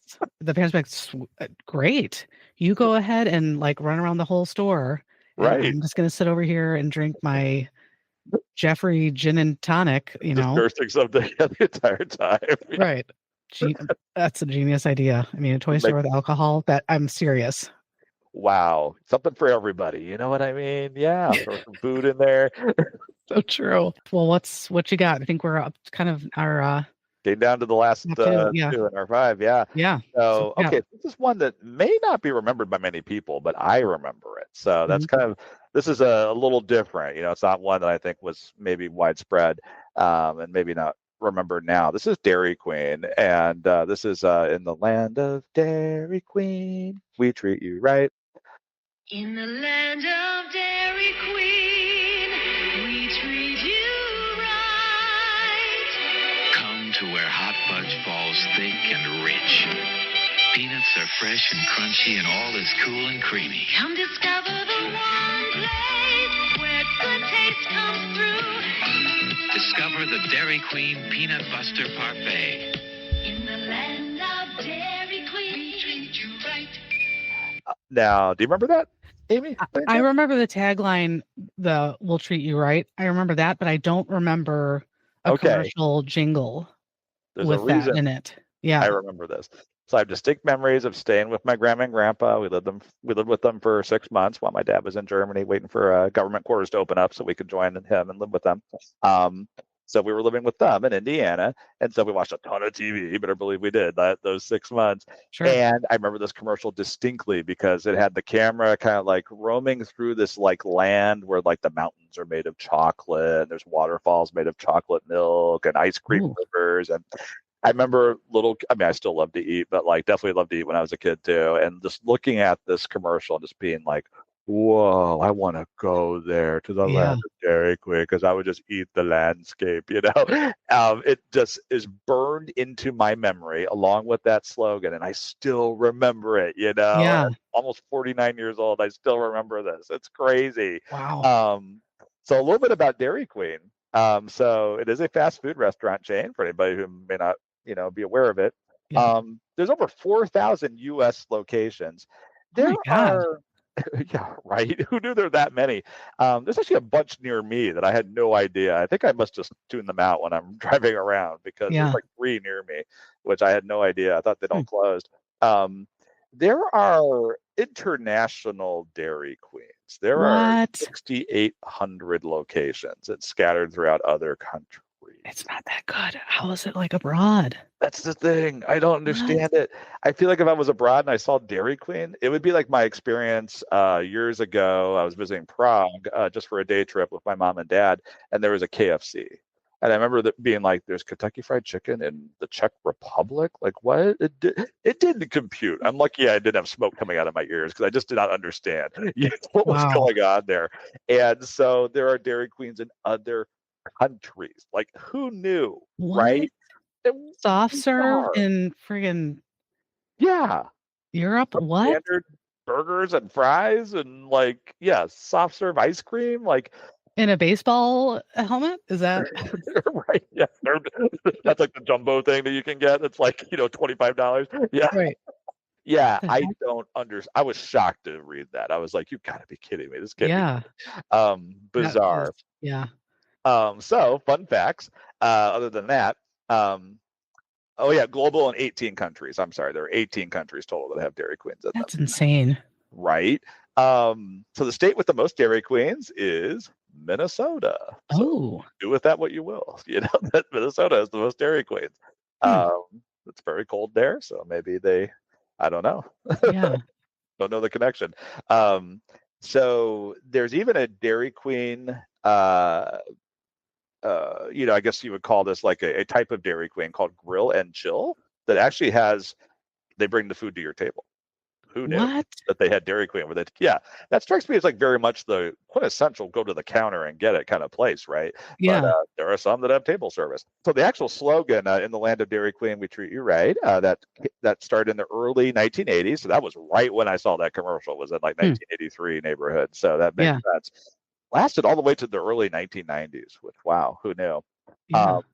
And there are more lyrics to it. Not many, but come discover the one place where good taste comes through. I watched a few YouTube videos, and one had that extra like little bit of song, other lyrics on the end of it, such as they are. But so yeah, there's a more shocking example of restaurants in other countries that's going to come up later in my list, but even more so than this. But yeah, I found that just mind-boggling that there's 18 countries out there other than the U.S. that have Dairy Queen.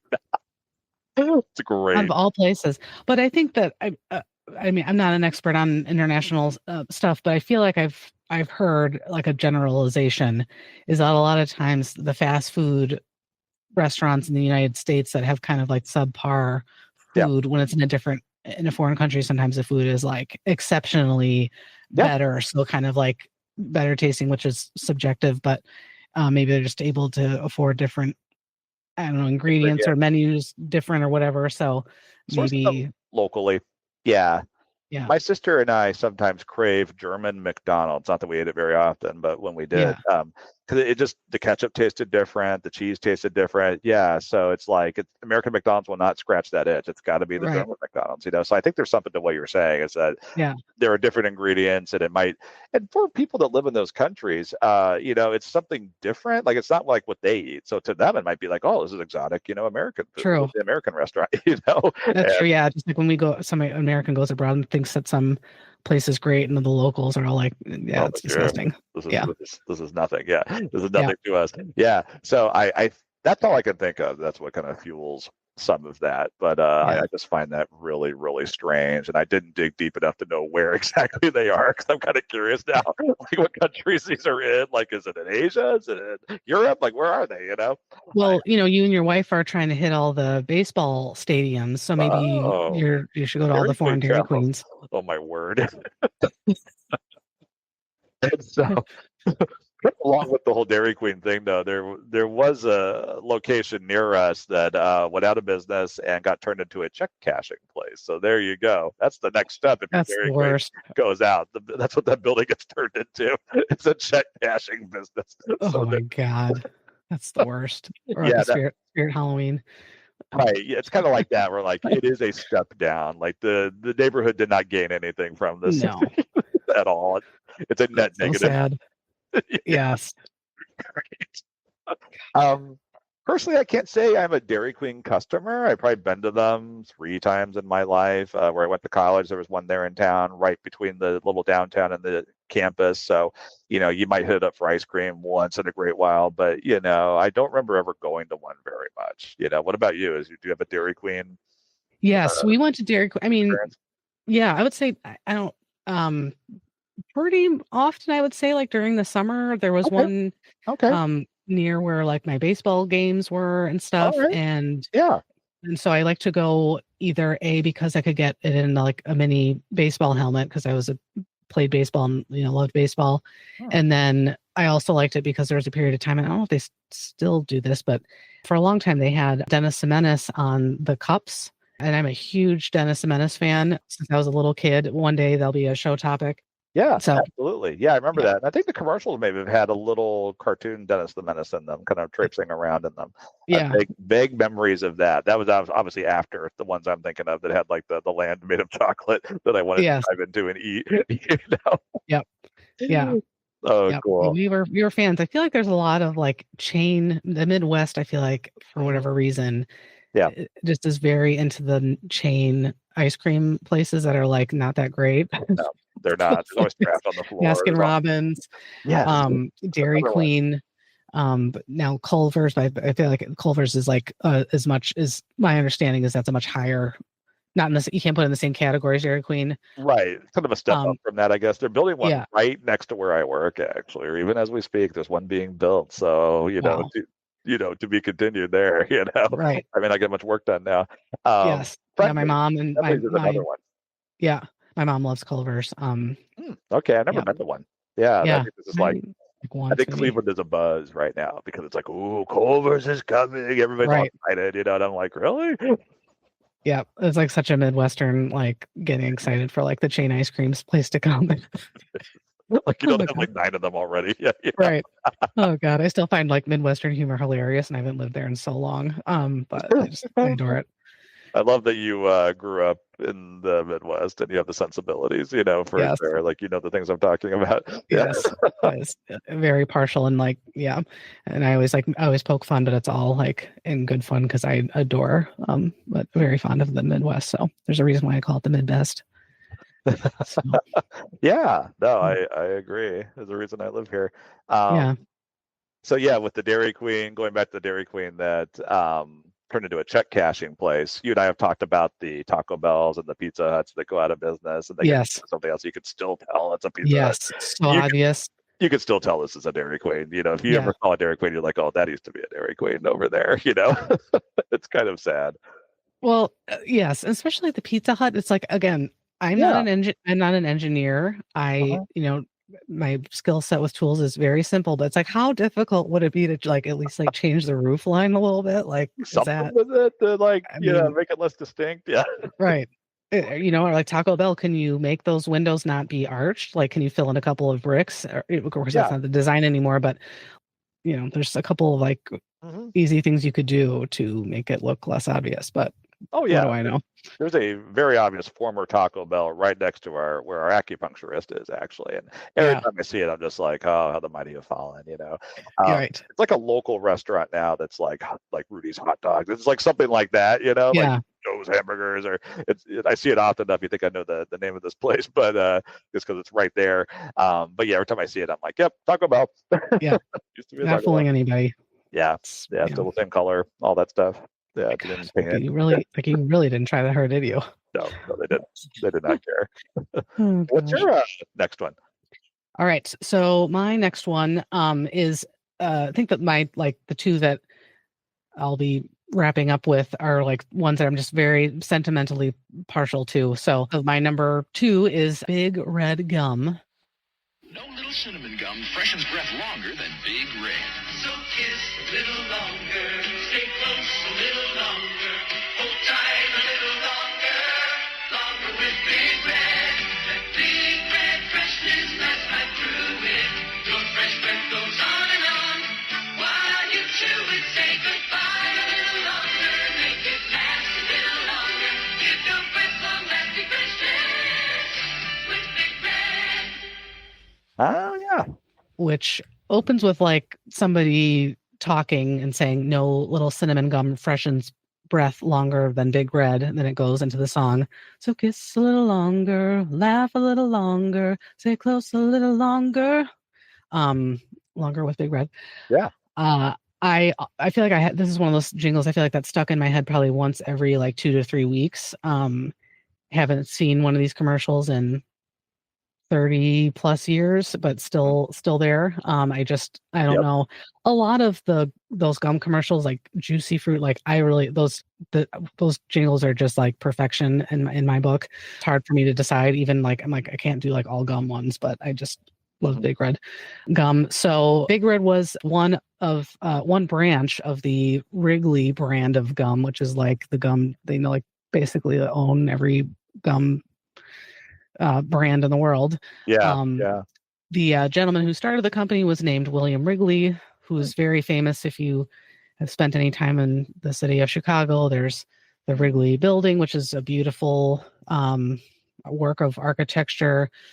Wrigley Field, all named after this gentleman. So originally he was a soap salesman, and he gifted gum to his most loyal customers. And I don't know if maybe they were just like, yo, William, this gum is amazing. You really got to do, forget the soap. Yeah. You need to make gum. And so, it just became such a coveted item that he decided like, well, yeah, forget the soap. And I'm going to, make gum full time. And other known Wrigley gums are Juicy Fruit, Double Mint, and Winter Fresh. And I think they also own Extra gum and Orbit gum. Not a huge fan of Big Red, I'll say, sadly. Love the jingle, not a huge fan of the gum, but that's okay. Yeah. So the Big Red jingle ran from 1979 to 1998. It's almost 20 years. Wow. Yeah. Ew. Huh. I didn't realize it was it ran that long. It's like, no wonder it's been stuck in my head because it like ran my whole upbringing. And it has an official title. It's called Kiss a Little Longer. And the commercials are always notorious for showing couples most of the time, Lots of smooching. Lots of smooching and hanging out at the locker and, all kinds of in the car, driving to a drive-in or whatever. The song was composed by Peter Caulfield and sung by Ryan Devereaux. And Caulfield had also composed jingle melodies for brands like Gillette and Pepsi, which I could have easily done a Gillette jingle on this one too. I thought about it. Yeah, I almost went Best there. Man Can Get. Yeah, that was very catchy. Gillette and Pepsi, and Big Red Gum, which debuted in the 1970s, has been the best-selling cinnamon gum since 1987. Wow. Holy cow. So, yeah. They owned that market. Good for them. Which, I don't know how many competitors there are in that one per se, but still like a almost 40-year run. Yeah, it's pretty good. So that's impressive. Hopefully they don't get complacent. Sounds like it's time for like a young upstart to come in and take a share of the market out from under them. Like some hipster, something else. Yeah, some kind of hipster, some kind of grassroots movement. Clearly, that marketing tactic was effective, and they really try to focus on like emphasizing by chewing this gum. Your breath is going to be fresh, and so you're going to be smooching with your significant other at the drive-in because you thankfully chewed this gum. So the fact that you just had a huge onion on top of your cheeseburger and garlic in your pasta, it's fine because you chewed a piece of gum and now your partner can tolerate your breath. So had the mushroom onion burger, yeah. Right. Yeah. That's what they should have done in the commercials. Like had somebody eating some really gross like stinky meal and then pop this in. Yeah. Blue cheeseburgers, something like that. And then like, oh no, not unless you have some Big Red, pulls the stick out. Right. Yes, that song, because the one I remember, it had soaring vocals, like it just kept going and it was like, whoa.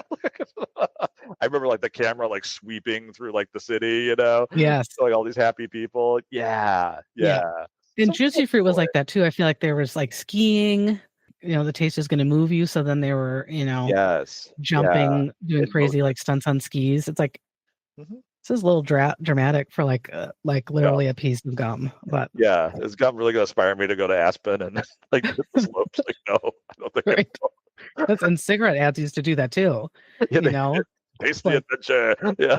Like they'd show people like in speedboats and stuff and like climbing mountains, and it's like, no. It's like, nope, you're like drinking coffee, wishing that you could quit, and like, yeah, it's not great. No, it's not glamorous. No, not at Not all. at all. Yeah, they try to make it out to be, and that's where, yeah, it's interesting because a lot of these products we've talked about, some of them have gone that route. Yeah, where it's like your life will be better if you do this, you'll be Right. happier if you do this. That's always and then, yeah, for stuff that's like soap, gum, it's like you're trying too hard there. Right. It is what it is, guys. You know. I don't think I'm gonna like suddenly become, start dating like crazy because I Right. chew bigger gum. But Have this your religious experience because I had I watched of your soap, you know. Yeah. right, Yeah, it's like I don't think so. right. But Oh yeah, man. I remember that well though, Big Red. That's probably another one I would have done if you hadn't, because yeah, I remember that one, and yeah, Yes. and if someone, I'm not really one that has a lot of gum around, but if someone pulls out some Big Red, I'm like, yeah, I'll take a stick. You got to sing it, of course, you got to sing it when Yeah. you get it, you know. The taste goes on and on while you chew it, you know. Say goodbye a little longer, make it laugh. I mean, it's so good. Yeah, So simple, so good. I mean, I feel like, well done. Yeah, very well you done. yeah. I I feel like you could admire. make that like dramatic and then like just start like crying at the end of it. Yeah, Yeah, right. I you know. know. Yeah, it's crazy. Yeah. Yeah, I find cinnamon gum in general kind of overrated because I feel like that taste goes away really fast. Yes. Like, ooh, cinnamon. Oh, like 2 seconds later, you know, Yes. piece of gum. Yeah. Yes. It almost kind of burns a little bit. I remember my dad had big red Yeah. gum and I Yeah. like wanted to be able to chew it and I just couldn't. It was Yeah. just too like Kind of uncomfortable. like spicy, but not like not a good spice, like Not a great spice. no. No. Mm-mm. No. No. No. Yeah, not my first choice for sure when it comes to gum. I'm not sure what would be, but not Right. that. We have a lot of is it Trident gum? I think we have a lot of Trident around the house. Yeah. We choose a lot of gum. Yeah. Yep. Kind of get out nervous energy, you know, kind of thing for her. And so different flavors of Trident. And that cinnamon gum, I feel like, is better, lasts a little longer, maybe. Yeah. Now, you mentioned earlier one whose jingle I also remember. That's double mint, double Yes. your refreshment, you know, that kind of thing. Hmm. Yeah. Yep.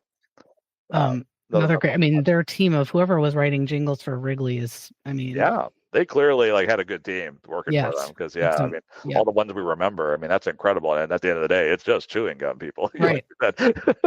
It's true. It's like Yeah. cinnamon gum from 40 years ago. Like what? Why do we remember this? We don't Yeah. even use this product, and like we still remember the jingle. So they knew what they were doing, and you know, clearly these commercials were airing during primetime television and during Yes. cartoons as well, because we just remember them, you know, Hmm. all this time later for sure. Yeah. Big red gum. Good Yeah. stuff. Well, there you go. Yeah. Yeah. There you go. Yeah. Big Red. All right. Yeah. So what's at the top of your list here? All right. So I saved this one for last. This one is epic. This is Yes. Folgers Coffee. Is Yes. what this is. Oh my word. And you're gonna start it right. Folgers starting to brew.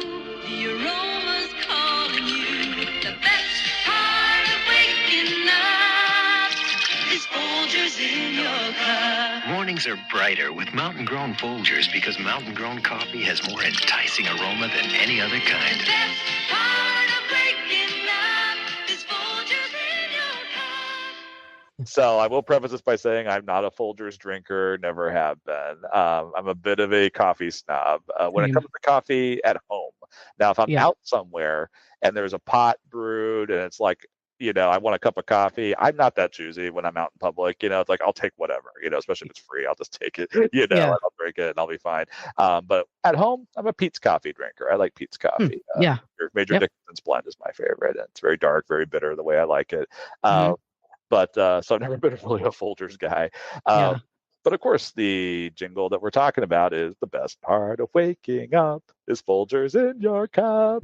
And that's another one where I just remember these commercials permeating my Yes. life, those windows of time where I had access to regular television. And I just so remember that.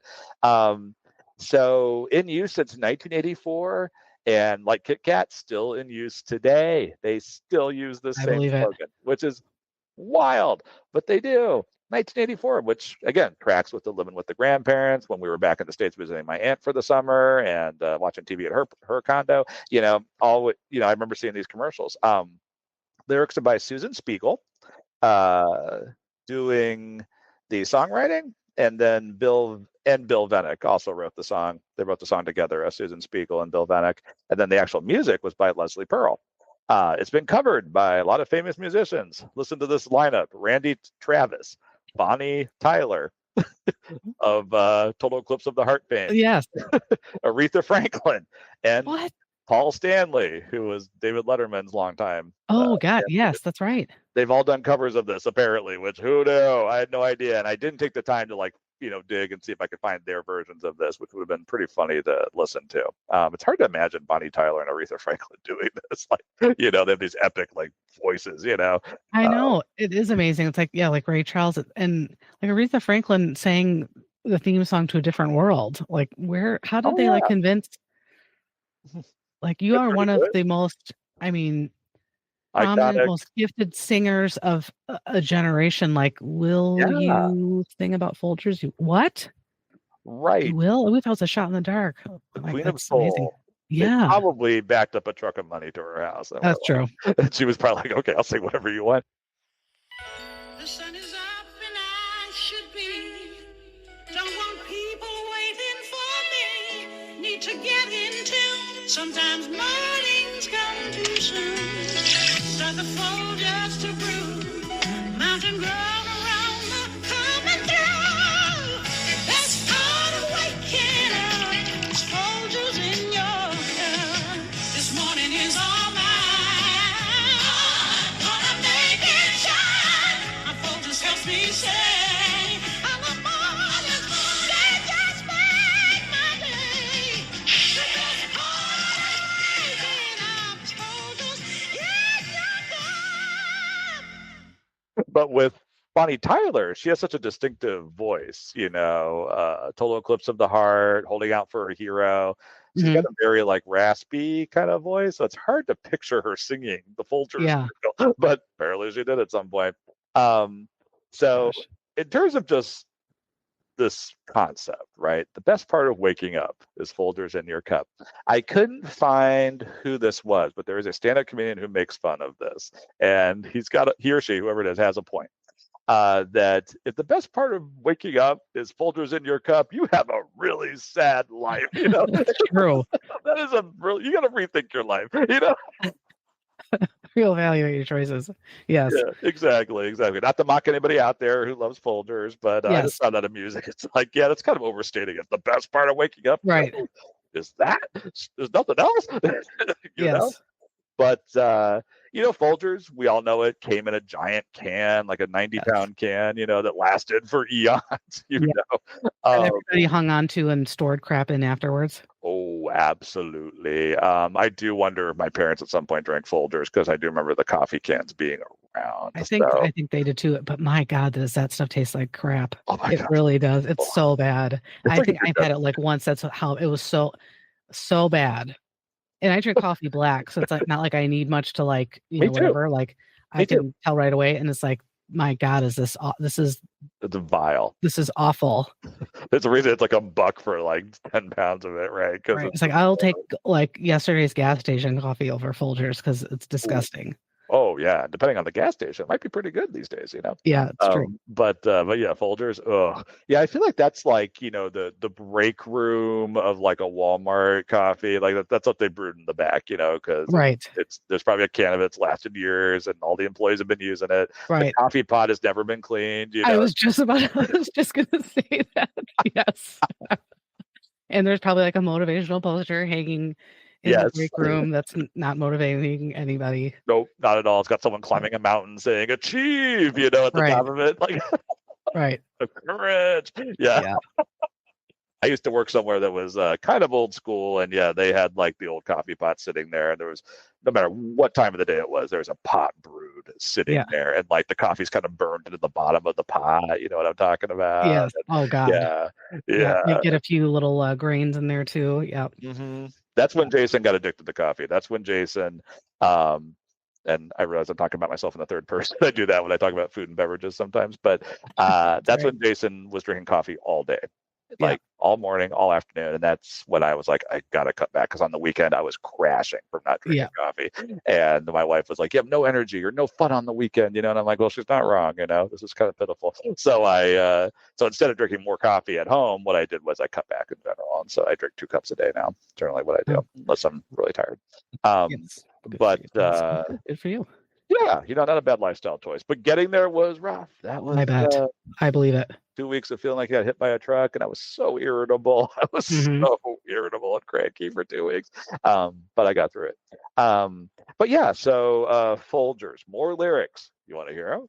Oh, sure. Oh, there's more? There's But wait, there's 2 more. Oh my gosh. verses. Yeah. Oh, So I found here. this extended commercial that had these other verses in it, and this had like the pot being brewed in the morning, and it was like an old farmer getting up in the morning, and he's going out to tend his fields, and and the While sun he's chain is smoking, rising. probably. Yeah, probably. Yeah, they didn't show that, but yeah, realistically, he probably is. And these are the other lyrics. So it's tough getting out of bed with all the chores ahead, till that aroma comes through when the Folgers starts to brew. When things ain't feeling right, you see the morning in a whole new light. There's hard work to be done, another day to be won. And then it launches into the best part of waking up. It's Folgers in your cup. And it's like, seriously? There's been a couple, like I don't know if it's not like a meme because it's like a video clip, but I don't know if it's made its way around like Instagram. I think it was like around the pandemic. It was like, the best part of waking up is not giving up. Oh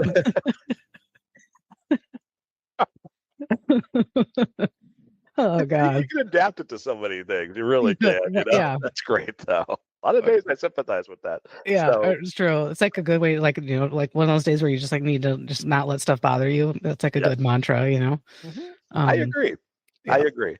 And like some of the other jingles I've talked about, I do sing this one from time to time. Oh when I'm yeah, brewing same. Coffee. It doesn't have to be Folgers coffee. I just be brewing any coffee and be like, the best part of waking up. Again, my wife rolling her eyes like, oh my gosh, there he goes again. But Yes.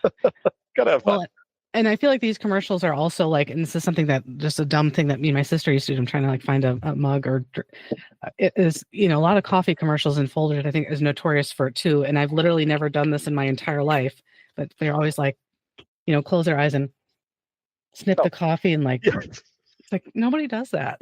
No one's a coffee sniffer. No one is like, no, just go like, and they're so happy. Yeah. It's like, no. I'm like, oh God, I'm so tired. Why am I always so tired? When am I ever going to feel alert? That's what I'm thinking about in the morning. So everybody listening to this, you did not get to like see what Amy just did. It is pretty funny. Look on her face. Oh, they prioritize the posting the video on YouTube. Yeah. Yeah. I used to do that all the time. My sister was like so much better. I mean, she's just like Mr. Calling as like an actress, but she'd do it so convincing. Just this like eyes closed, sniff, like look up and make like look at the camera. Like nobody does that. No one actually does that. No. Especially if there's Folgers in there. And I remember I went through a period of time when I was in graduate school full time and working full time. And so I basically had, no life, no free, no downtime, whatever. So I was like chugging coffee like crazy. And I was working at a crisis stabilization unit and was exhausted and like didn't have couldn't get a coffee or whatever. I had to like just make do with whatever was there. And there was like Folgers instant coffee there. I'm like, oh God, I'm so tired, and so I like took one sip. I'm like, oh my God, this is so bad. So bad. Why is this like, this jingle's been like stuck in my head my whole life. This is the worst. I mean, I think I was like, what? Like, it was so like intolerable. Yeah, raises your expectations, right? Yes, this must be pretty good. Like, no, it is not. Dude. It's like, yeah, the best part. This is not the best part of waking up. This is crap. So I have a relative who bought a coffee pot for another relative who didn't drink coffee at all, but was like, "Oh, when you come to visit, I'll have some instant coffee in the cupboard for you to drink." And he was like, "No, I'm buying you a coffee pot, so I don't have to drink really. That crap." Yes, you can get a halfway decent coffee pot for like $10. Yeah. Instant coffee. Oh, that's horrible stuff. Oh my God, it's vile. And instant coffee is like bad enough, and then it's Folgers instant coffee. On top of that, a 1-2 punch. Yes. Right. Left hook, right hook. Yes. Yes. Awful. That was terrible. Oh, so nasty, so vile. And I was probably so tired and so sleep deprived, and I still couldn't handle the Folgers. Couldn't do it. And I can drink bitter coffee. I can whatever. Me too. Warmed over, heat it up in the microwave. Been sitting out all day. I'll do it. Yeah, I have no shame. Yeah. Folgers. No, it's like I guess I'll just Ugh, have a migraine and be exhausted because I can't. yes, I would rather can't do do it. that. Right. Yeah. Yeah. Yeah, Oh I God. don't blame you. Yeah, vile, just absolutely vile. Yeah, Yeah. and Yeah. no shame to the Folgers fans out there. There must be No. someone's keeping this company in business. Right. More power to you guys. You like Right. what you like, you find your joy. If you're gonna sniff that Folgers in the morning and get going in Right. the morning, and that's the best part for waking up. Cool. Right. Yeah, really. I know. And it must I wish I could be more tolerant of, stuff that's like I just can't do it. Yeah, It's, can't do it. it's Yeah, I'd bad. probably save a lot of money if I could. Pizza isn't cheap, but It's right. That's true. Folgers it's cheap and you get a crap ton of it, yeah, right. Like we said, it lasts like a decade. Right. That savings that can will be in your cupboard forever. So true. Bottomless Very pit. cost effective. Yeah, definitely. So that Yeah. was the fifth one on my list. I saved the best for last. Okay. Other than my honorable mentions. So yeah, what's your next one? Well, I also had to save the best for last, and coincidentally, this is the one that I found the most interesting information on, and I think had some of the more information. So my number one, especially in the Midwest, but now this is like a nationwide thing, but is Empire Carpet. There are two ways to shop for carpeting. You can get dressed and go out and brave the traffic or the yell of the bus and find a showroom and wait for a salesman and try to remember the size of your rooms and the exact colors you want to match and put in your order and fight your way back home and wait days or weeks or months for your carpet to be delivered and installed. Or you can just pick up the phone and call Empire. 588-2300 Empire. We'll bring lots of big samples right to your home any day or night, Saturday or Sunday. We've got nylon pile from $5.95 a yard, professionally installed with polyfoam padding. $5.95. We've got budget terms, too, with no installment payments for 60 days. And if you call 588-2300 right now, you'll get this free Bissell rug shampooer with your order. So don't run all over town for carpeting. Let Empire come to you. With prices from $5.95 a yard fully installed and budget terms, too, how can you miss? 588-2300 588-2300 Empire. So good. Oh God, I could cry. So Empire Carpet was originally called Empire Plastic Covers, which I'm guessing was probably like for couch cushions, where you not used to not be able to sit on grandma's couch cushions. And so it's covered with plastic wrap, which thankfully is not really a thing anymore. But It opened for business in Chicago, Illinois in 1959. And eventually it evolved into Carpet and Home Services. Mm-hmm. And the company Jingle and stuff became very well known, not only because of the catchy song, I guess, and, being easy to remember the phone number, but also the spokesperson, the mascot, the face of Empire Carpet, which was the Empire Man who debuted in 1977. Oh. And if people out there don't remember the Empire Carpet Man, he was basically, I think, dressed typically in a Canadian tuxedo, as I say, which was a denim shirt and denim pants, I want to say, and had aviator glasses. He was an older gentleman, probably in his 60s. And he was in, basically in every commercial beginning in 1977. And the character was played by a gentleman named Lynn Haldren, and he actually didn't work for... he did not work for Empire or own the company. A lot of people thought he's the gentleman that started the business or whatever. But he was he was a copywriter who worked for the Empire brand. And as the legend goes, several actors auditioned to be this spokesperson for Empire. Couldn't find the right person, and I don't know if maybe he was doing a dry run of it or whatever. And they were like, yes, we need your you simple, kind Midwestern aviator glasses wearing man to be the face of Empire Carpet. And I mean, he wasn't very, he wasn't super animated or do anything crazy or talk, strange or, some had some weird appeal or whatever. He just seemed like a really kind, sweet kind of grandpa figure that, you would trust with your life. I feel like I wanted to, sit on a porch swing with him and eat Werther's Original. He is just he had a very comforting, soft-spoken voice. Yeah. And so he just sort of completely randomly ended up being the spokesperson for Empire Carpet for like 40 or 50 years. He actually wrote this commercial jingle, and he periodically performed it with a group called the Fabulous 40s. And he also sang in a quartet group that recorded several albums. And the name of that group was called Cardiac Arrest. What? Yes. I feel like a cappella groups always have to have like a punny kind of name, which I don't.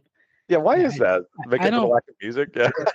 Yeah. I don't understand. So cardiac arrest, which I'm going to come back to that cardiac arrest in a second.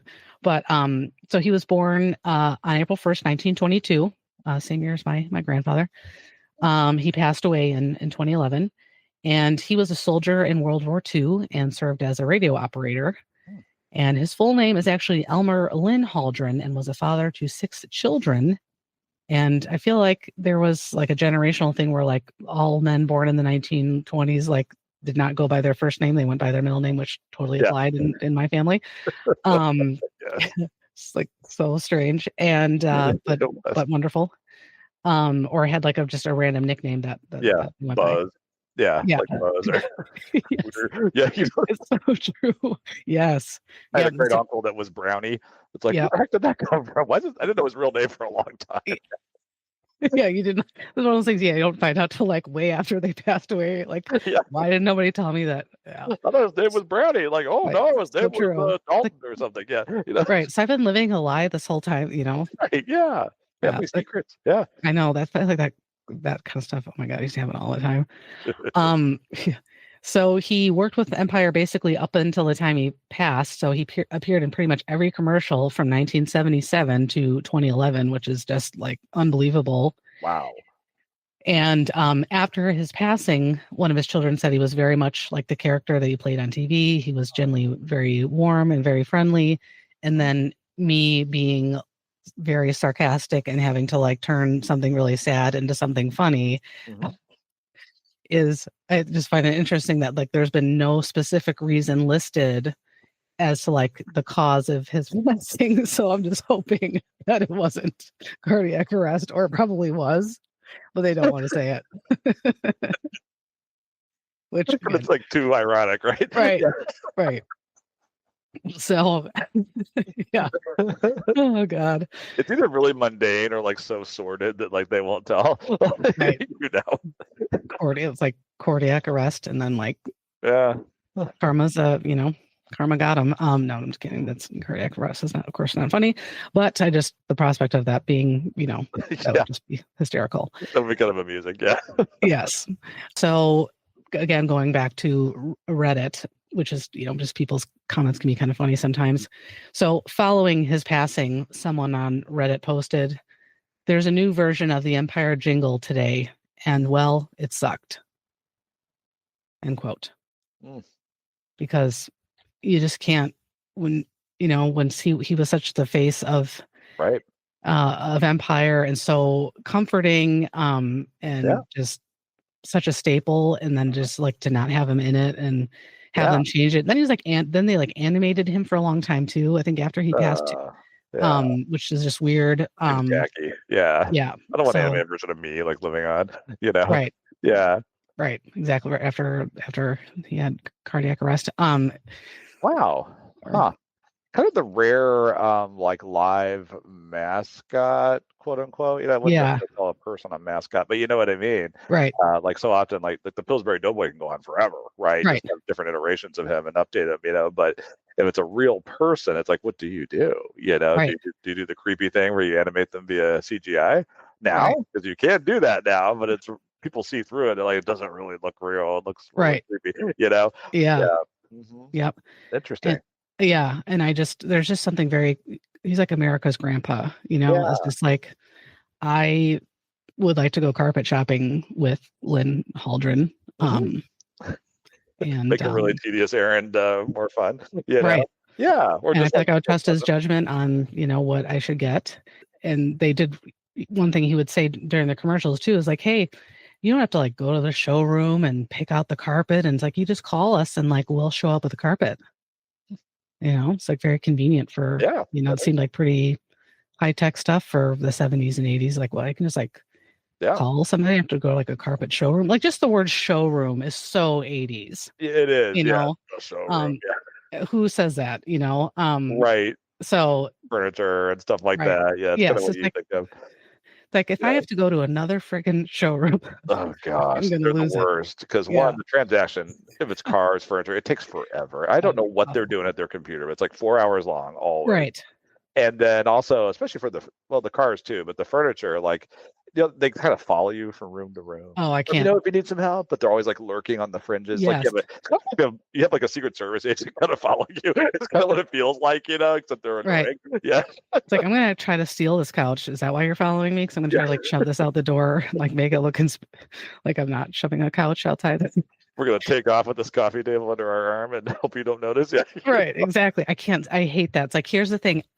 I will let you know. Like, don't call Yeah. me. I'll call you. Like, if I decide I want to buy something, I will tell you. Please stop stalking me.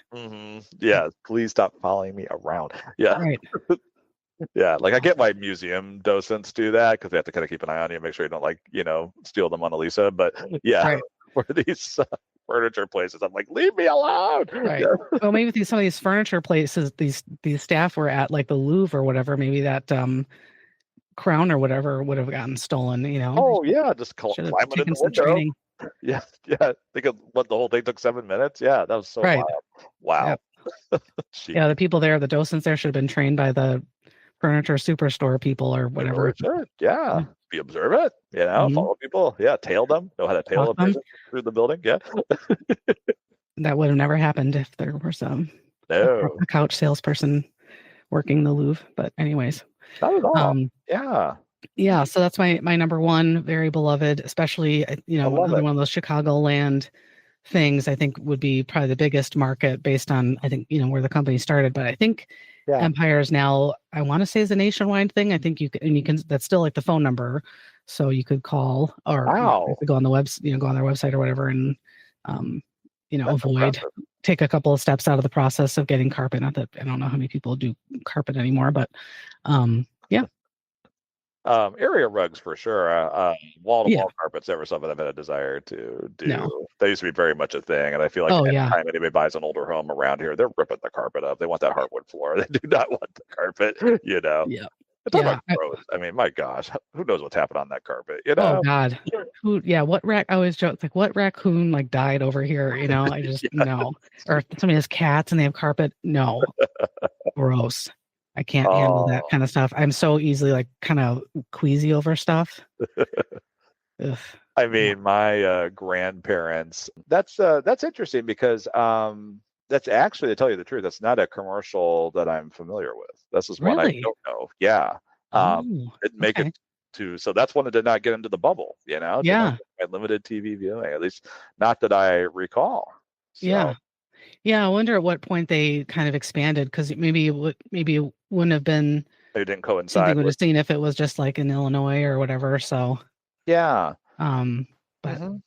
it's very Interesting. very Yeah. notable. Yeah, very comforting. The carpeted bathrooms. Both Oh, grandparents on God. both sides had that. And looking back on it, I'm like, that is so disgusting. I can't believe Yes. I used to use those bathrooms. Oh my Yes. gosh. Yes, part of my grandparents' bathroom, was carpeted, like where the sink was and stuff. It's like, I don't care how neat of a person you are. There's water Yeah. is gonna get on that. It's so gross. Yeah. Water, Nasty. just all sorts of yeah. Let's not even go there. Yeah. Yeah. Many Yeah. things. Many gross things you don't want to think about. Yes. Yeah. Well, that's really Oh, cool. man. Yeah, and what a shame. I mean, yeah, that the gentleman was the face of the whole thing, Yeah. and I mean, I guess it was inevitable, but yeah, that's sad, Yeah. that it'll never be the same after that, I would imagine. No. Yeah. Yeah. Just like the time to make the donuts guy. Mhm. Yeah, right. Yeah, when you have like we said earlier, a legitimate, human being as the Right. face of your thing, yeah, it has a time limit. Yeah, Yeah. Right. And people get emotionally, can get kind of emotionally attached to those sure. people, Hmm. I remember reading something about when Snapple stopped using the Snapple lady, who became this like beloved spokesperson of Oh yeah. their commercials, their sales like tanked. Oh, I wonder about that when that happens. Yeah. Yeah. Uh-huh. They did some other, I think made some other like bad business choices or whatever, but like part of the Sure. was like, there's this like beloved lady, like, who people could relate to, who seemed very sincere or whatever, and then like and people just are like, what the heck, like, I don't want to buy your stuff anymore, you got rid of the Snapple lady. People get like attached to those Right. Yeah, they really characters. do. They get very Yeah. emotionally attached to them. Trying to think of a modern day equivalent, and I can think of Flo the Progressive Girl as one. Yes. I think it's the same actress that's done that for like 20 years now. Yes. I kind of wonder what's the succession plan there? What Right. are they going to do? It's gonna be, it won't be good. I mean, No, it won't. Everybody's going to flee to State Farm. right. Yeah. I think she was on like CBS Sunday Morning or something like that talking about it, because I think she was like a struggling actress Yeah. for a very long time, and then got this Oh, and like totally changed her life. And I'm sure. Imagine getting that gig. You're set. Yes. If it works out, like you're set. Yeah. So, wow, that's pretty cool. Progressive Insurance is actually based here, where I live. Wow. And she threw out the first pitch in one of the baseball games we went to this past wow. Sunday. So yeah, her and Jared, whoever her little sidekick guy is, they both actually threw balls at the same time. The two catchers. Yeah. Oh, that's cute. It was really fun. Nice. Yeah. That's awesome. they are a local thing. Yeah. Yeah. Progressive Insurance. Yep. They're right up the highway from me. I have one honorable mention because it's so iconic to like me and my sister, so I just have the one. So okay. I think you said you had two, so if you want to go first with your honorable mention, then I'll go in the middle there. Yeah, sure. Briefly talk honorable about mention. What you got? So one is another kind of pop, soda pop, and this is Diet Coke. Just for the taste of it. Just for the taste of it. Diet Coke.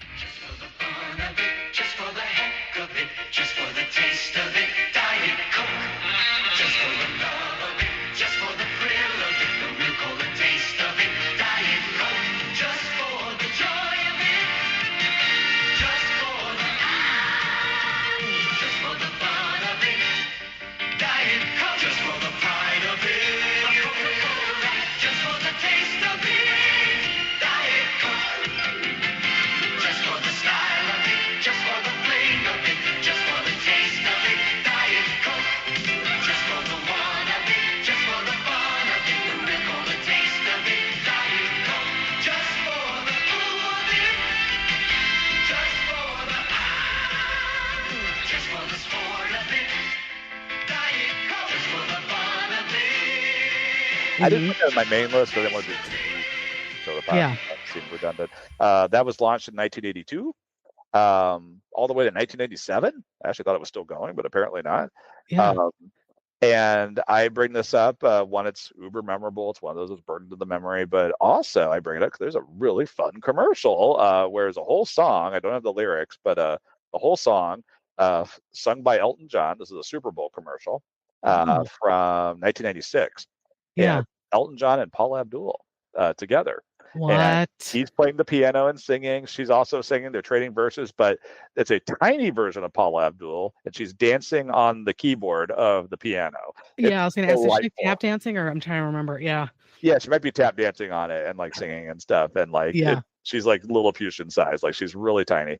And she's already, I mean, she's really like really tiny in real life. I think she's like 5 feet tall. So no special effects trickery needed. Yeah. Let's shrink down like someone who's already pretty small. Small figure. Yeah. Yeah. Not small. Yeah. But I know you talked about her on a recent podcast. Your music video shot in industrial warehouses and stuff. But yeah, it's actually a really fun commercial. It's just delightful. I like both of them as performers, and it was fun. Yeah. Diet Coke, just for the taste of it. Long running slogan, and burned into all our memories. So yeah, I recommend the YouTube video of that and watching it. It's a lot of fun. Yeah. Oh man. Then I can just segue into my other honorable mention. Okay. Long John Silver's. Sounds good to me. Better chicken nugget where the meat's all white with every single bite. Sounds good to me. Leave it to Long John Silver's to bring you 100% white meat chicken nuggets. Sounds like a taste in a place I wanna be. Sounds good. You're gonna say, I never knew nuggets could taste this way. Long John Silver. All white meat nuggets. Sounds good to That me. is a very simple slogan, burned into my memory for some reason. I don't know why. But I will sing it every time I pass it, Long John Silver's, which isn't very often, but I do. Oh, they're still around? That's It's a great that's a great point because I Oh my wondered that gosh. too.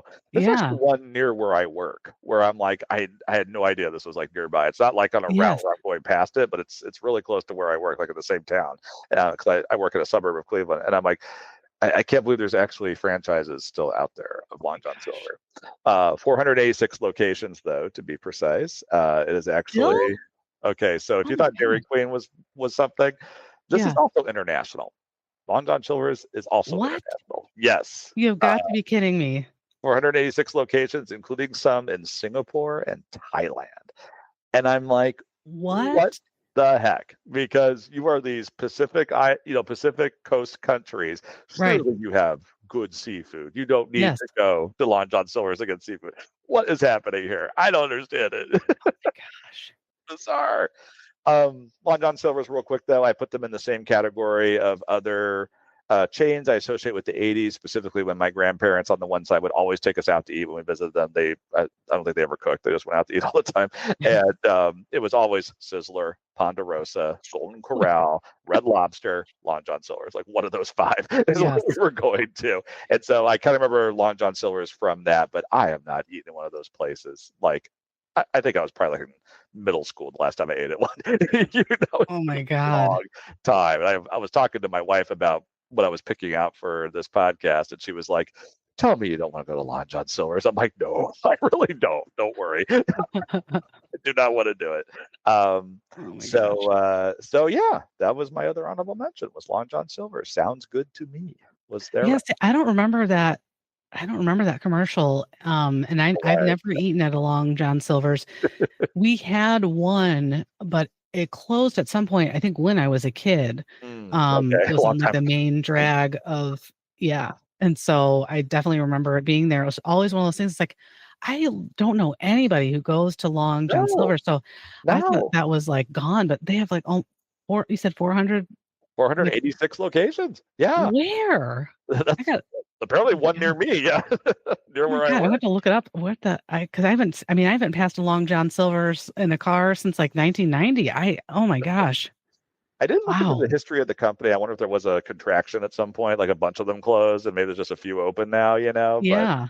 still got Wow. the one in Singapore going. Apparently, Wow. yeah, Well, I think I'm going to have to come out with, it would be volume 3 at this point, but I have 2 episodes about extinct and disappearing, restaurants and like food yeah, chains or like absolutely, restaurant chains. My God, my brain. yeah. And that's going to have to be on that because my God, I thought those were like totally, Yeah. completely kaput. I thought so too. I was Yeah. shocked. Dairy Queen as well because I never see them. Right. But yeah, I was going on Google Maps and I was like, my gosh, there's one in the same town I work in. Holy cow! Yeah. Who knew? Like Yes. coworkers are going, hey, let's go out for lunch, guys.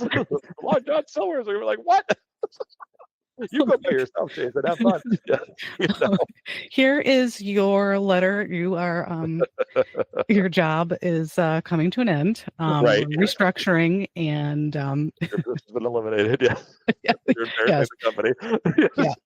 Oh my God. So Oh, there is a Long John. lower rent version of this, and that's Arthur Treachers. You ever hear of Arthur Treachers? No, I've never Yeah, heard that's of that. also another seafood chain, which I think is in dire straits financially and maybe isn't really around much now.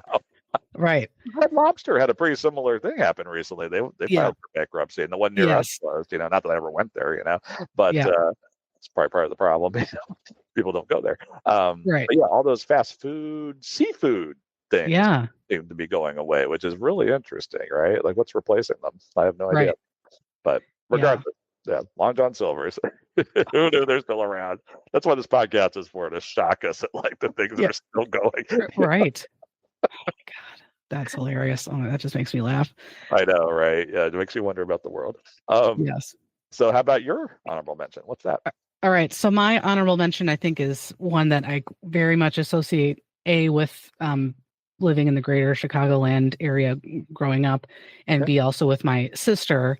And so it is a business called Adriana Furs. Fashion, elegance, style, romance, Adriana Furs. Adriana Furs, the world's finest quality, selection and service at incomparable prices. Adriana Furs. Feel the warmth and luxury lingerie that you deserve. Cover up with the world's finest Adriana furs. Which is a, as you may have guessed, it is a fur coat store. Yeah. Which just that's another business that you'd think would be who I literally know nobody that has a fur coat at all. Same. And if I saw somebody with a fur coat, I think I would just start laughing. Right. And this is like, and I don't eat. I haven't eaten meat in a very, very long time. My sister Sure. was a vegetarian for pretty much all of her life. So, but it just regardless of that, like I just find the concept of like, even if I ate meat, let's put it that way, I would still feel like, ugh, if the prospect of wearing a fur coat just makes me want to like, break out into a rash and like just creepy, become very nauseated. So, so anyways, it's a very notable. There's been a lot of talk on this podcast about things that make you nauseated. I know. That's going to be on the next episode is things from the 80s that make me nauseous, things from the 90s that make me nauseous. And will read his five, but Amy will do her five. And one would be from the 90s would be strawberry cream cheese, but that's for another time. Oh my. Yes. Yeah. So this jingle is very famous in the Chicagoland area, and it's something that me and my sister, we talked a lot on the phone, especially when I was in college. We talked on the phone, I would say like every night for like 3 hours. I'm not exaggerating because it didn't cost anything at that time. And so it's very short but very distinct, and it's feel the warmth and luxury that you deserve, Adriana Furs. And I can't sing high, so I'm not sure why I attempted to do that because that was terrible. But yeah, so feel the warmth and luxury that you deserve, Adriana Furs. Okay, you deserve it. You do. Pamper yourself, girl. With a dead animal. A dead fox, a dead mink, like whatever it is. It's just I just can't do it. Yeah. So according to their website, they are the #1 furrier, which is that even a real word, the #1 furrier in Chicago since 1987, which is not something to be proud of. Really? Future Amy here, and I just realized I made a very big mistake. I missed an opportunity to make a really bad joke about furs. So here goes. If something's wrong with your fur coat and it has to go in for repairs, does that mean it has to go to the infirmary?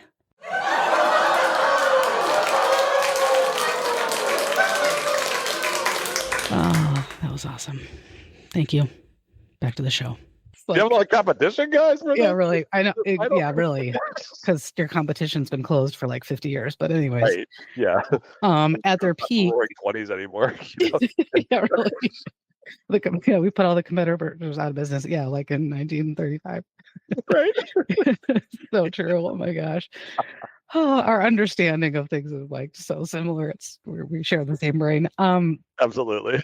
Yeah.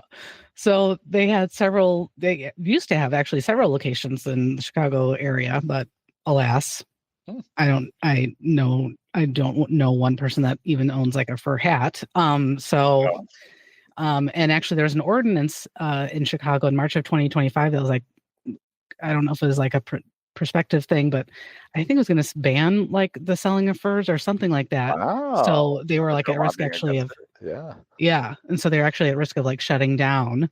But I guess that didn't pass or whatever, so they're still able to sell their stuff. So, and of course in the commercials, as you may kind of envision in your head, there's like a woman dressed in a fur coat like spinning in circles and like just loving on herself, looking in a mirror with her humongous fur coat on. Yes. And I just can't even imagine going into an Adriana Furs or any fur store. My grandmother had a couple of fur coats in her like wardrobe, whatever you want to call it, in her house, but I think she hadn't worn them since like 1942. Sure. So it like freaked me out that it was even in there. And there's like you have to like you can't just like hang a fur coat like in a closet, like you have to like store it. I don't know if there's some like weird room temperature thing or something, so that's like another layer of like how like disgusting that is, and like is that gonna smell at some point, like how does that work? There gonna be flies situation happening, right? Yeah. It's like I just, I Yeah. mean, it's like, who thought, I mean, I could understand, like in, indigenous cultures when it was like, It's all negative the 30 buzz. outside, like, yeah, you need to Yeah. like stay warm. Okay. Mhm. That makes sense. But it's like after a certain point, who was like, you know what? Like, Yeah. sure, there's like, down coats available or like synthetic, whatever, Mhm. that can repel the rain or whatever. But you know what? I really want to have three wolves skinned and sewn together. Like, who thought of that as Yeah. like a modern day thing? Yes. Which isn't necessary to like stay warm anymore. Yeah, It's who is ridiculous.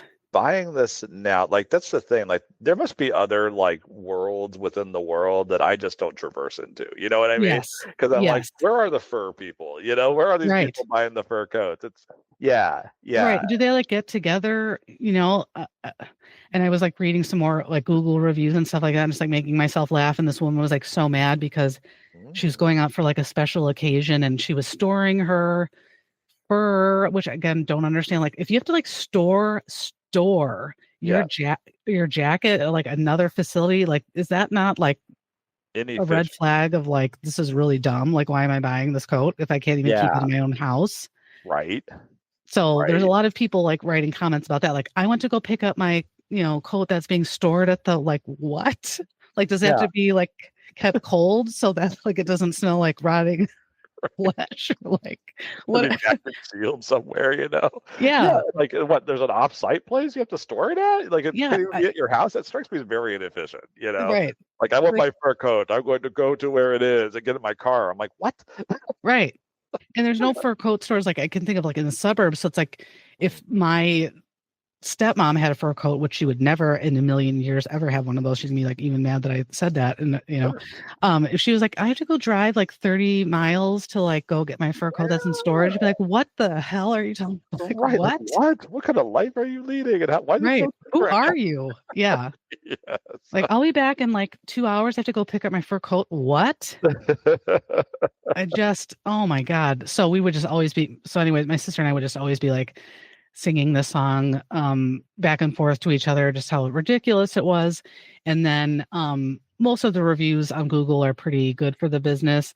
But there's a couple that I found really funny. One that said, if I see somebody wearing a fur coat, which they didn't even say A, they said, if I see somebody wearing fur coat, I will call them Harry or Harriet because they are hairy.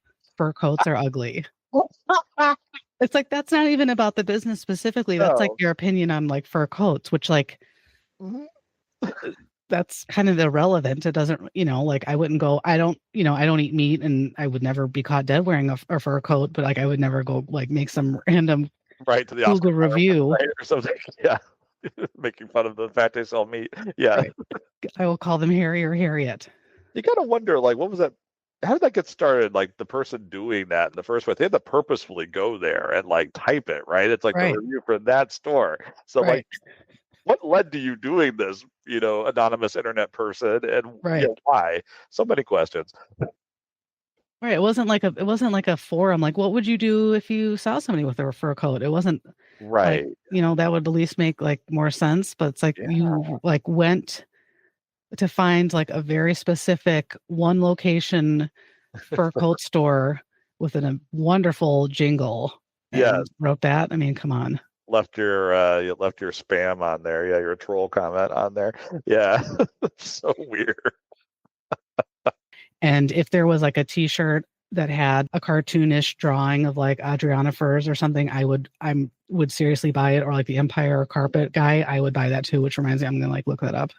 You should, because I Yeah. think in the case of the carpet guy, you might have luck going on like tpublic.com or one of those Yes. websites where people just make. Redbubble or something. Yes. Yeah, Yeah. yeah. I'd be willing to bet there's someone that's got something. Yeah, because Yes. like this shirt I'm wearing right now, that of course Yeah. people listening cannot see. It's Rax Restaurants, which is I don't know if you've heard of Rax. Uh, No. that is a pretty much out of business, like down to like 3 locations now, but it was Oh pretty wow. big in the Midwest for a while. It's kind of like Arby's. Um, Okay. my aunt actually worked in the actual restaurant as well as the corporate offices for a long time of Yeah. Rax, and it's one of the many restaurant chains that started in Columbus, Ohio.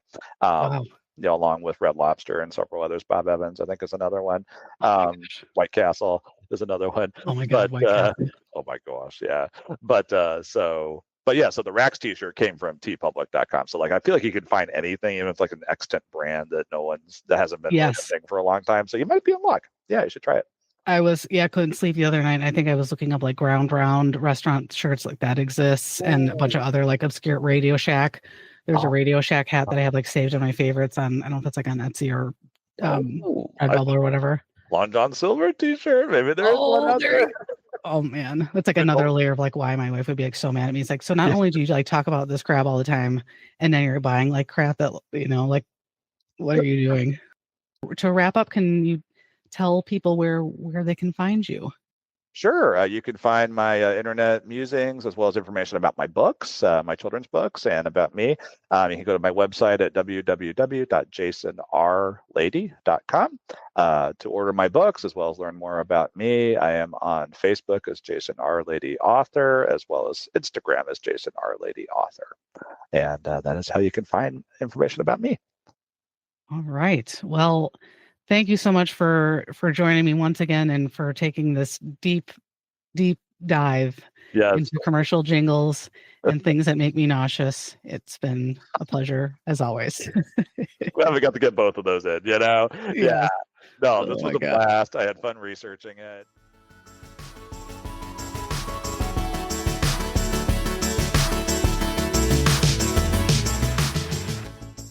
I hope you enjoyed this look back at some of our favorite TV commercial jingles from the 80s and 90s, and I apologize in advance for all of the songs that you will now have stuck in your head for an indefinite period of time.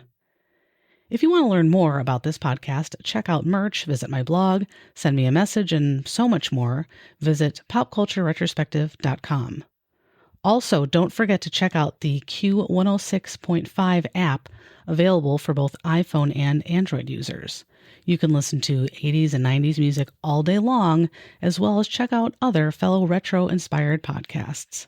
Here's a bit more info on the super cool app that yours truly is a part of. Discover the legendary Q106.5 in your car, on your smart speaker, on your phone. Browse to Q1065.com. 80s, 90s. This is a radio station with a vibe. Download our app or listen online. Search at Q1065 Radio on social media. The Q is your favorite radio station. Discover Q106.5 and hear the 80s and 90s hits on the radio station with personality. Q106.5.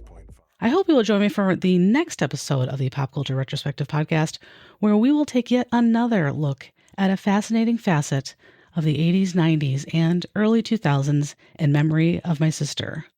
Until then, be kind, be safe, and hold on to your memories. Thank you for tuning into my mama's podcast and the memories of Auntie Rebecca.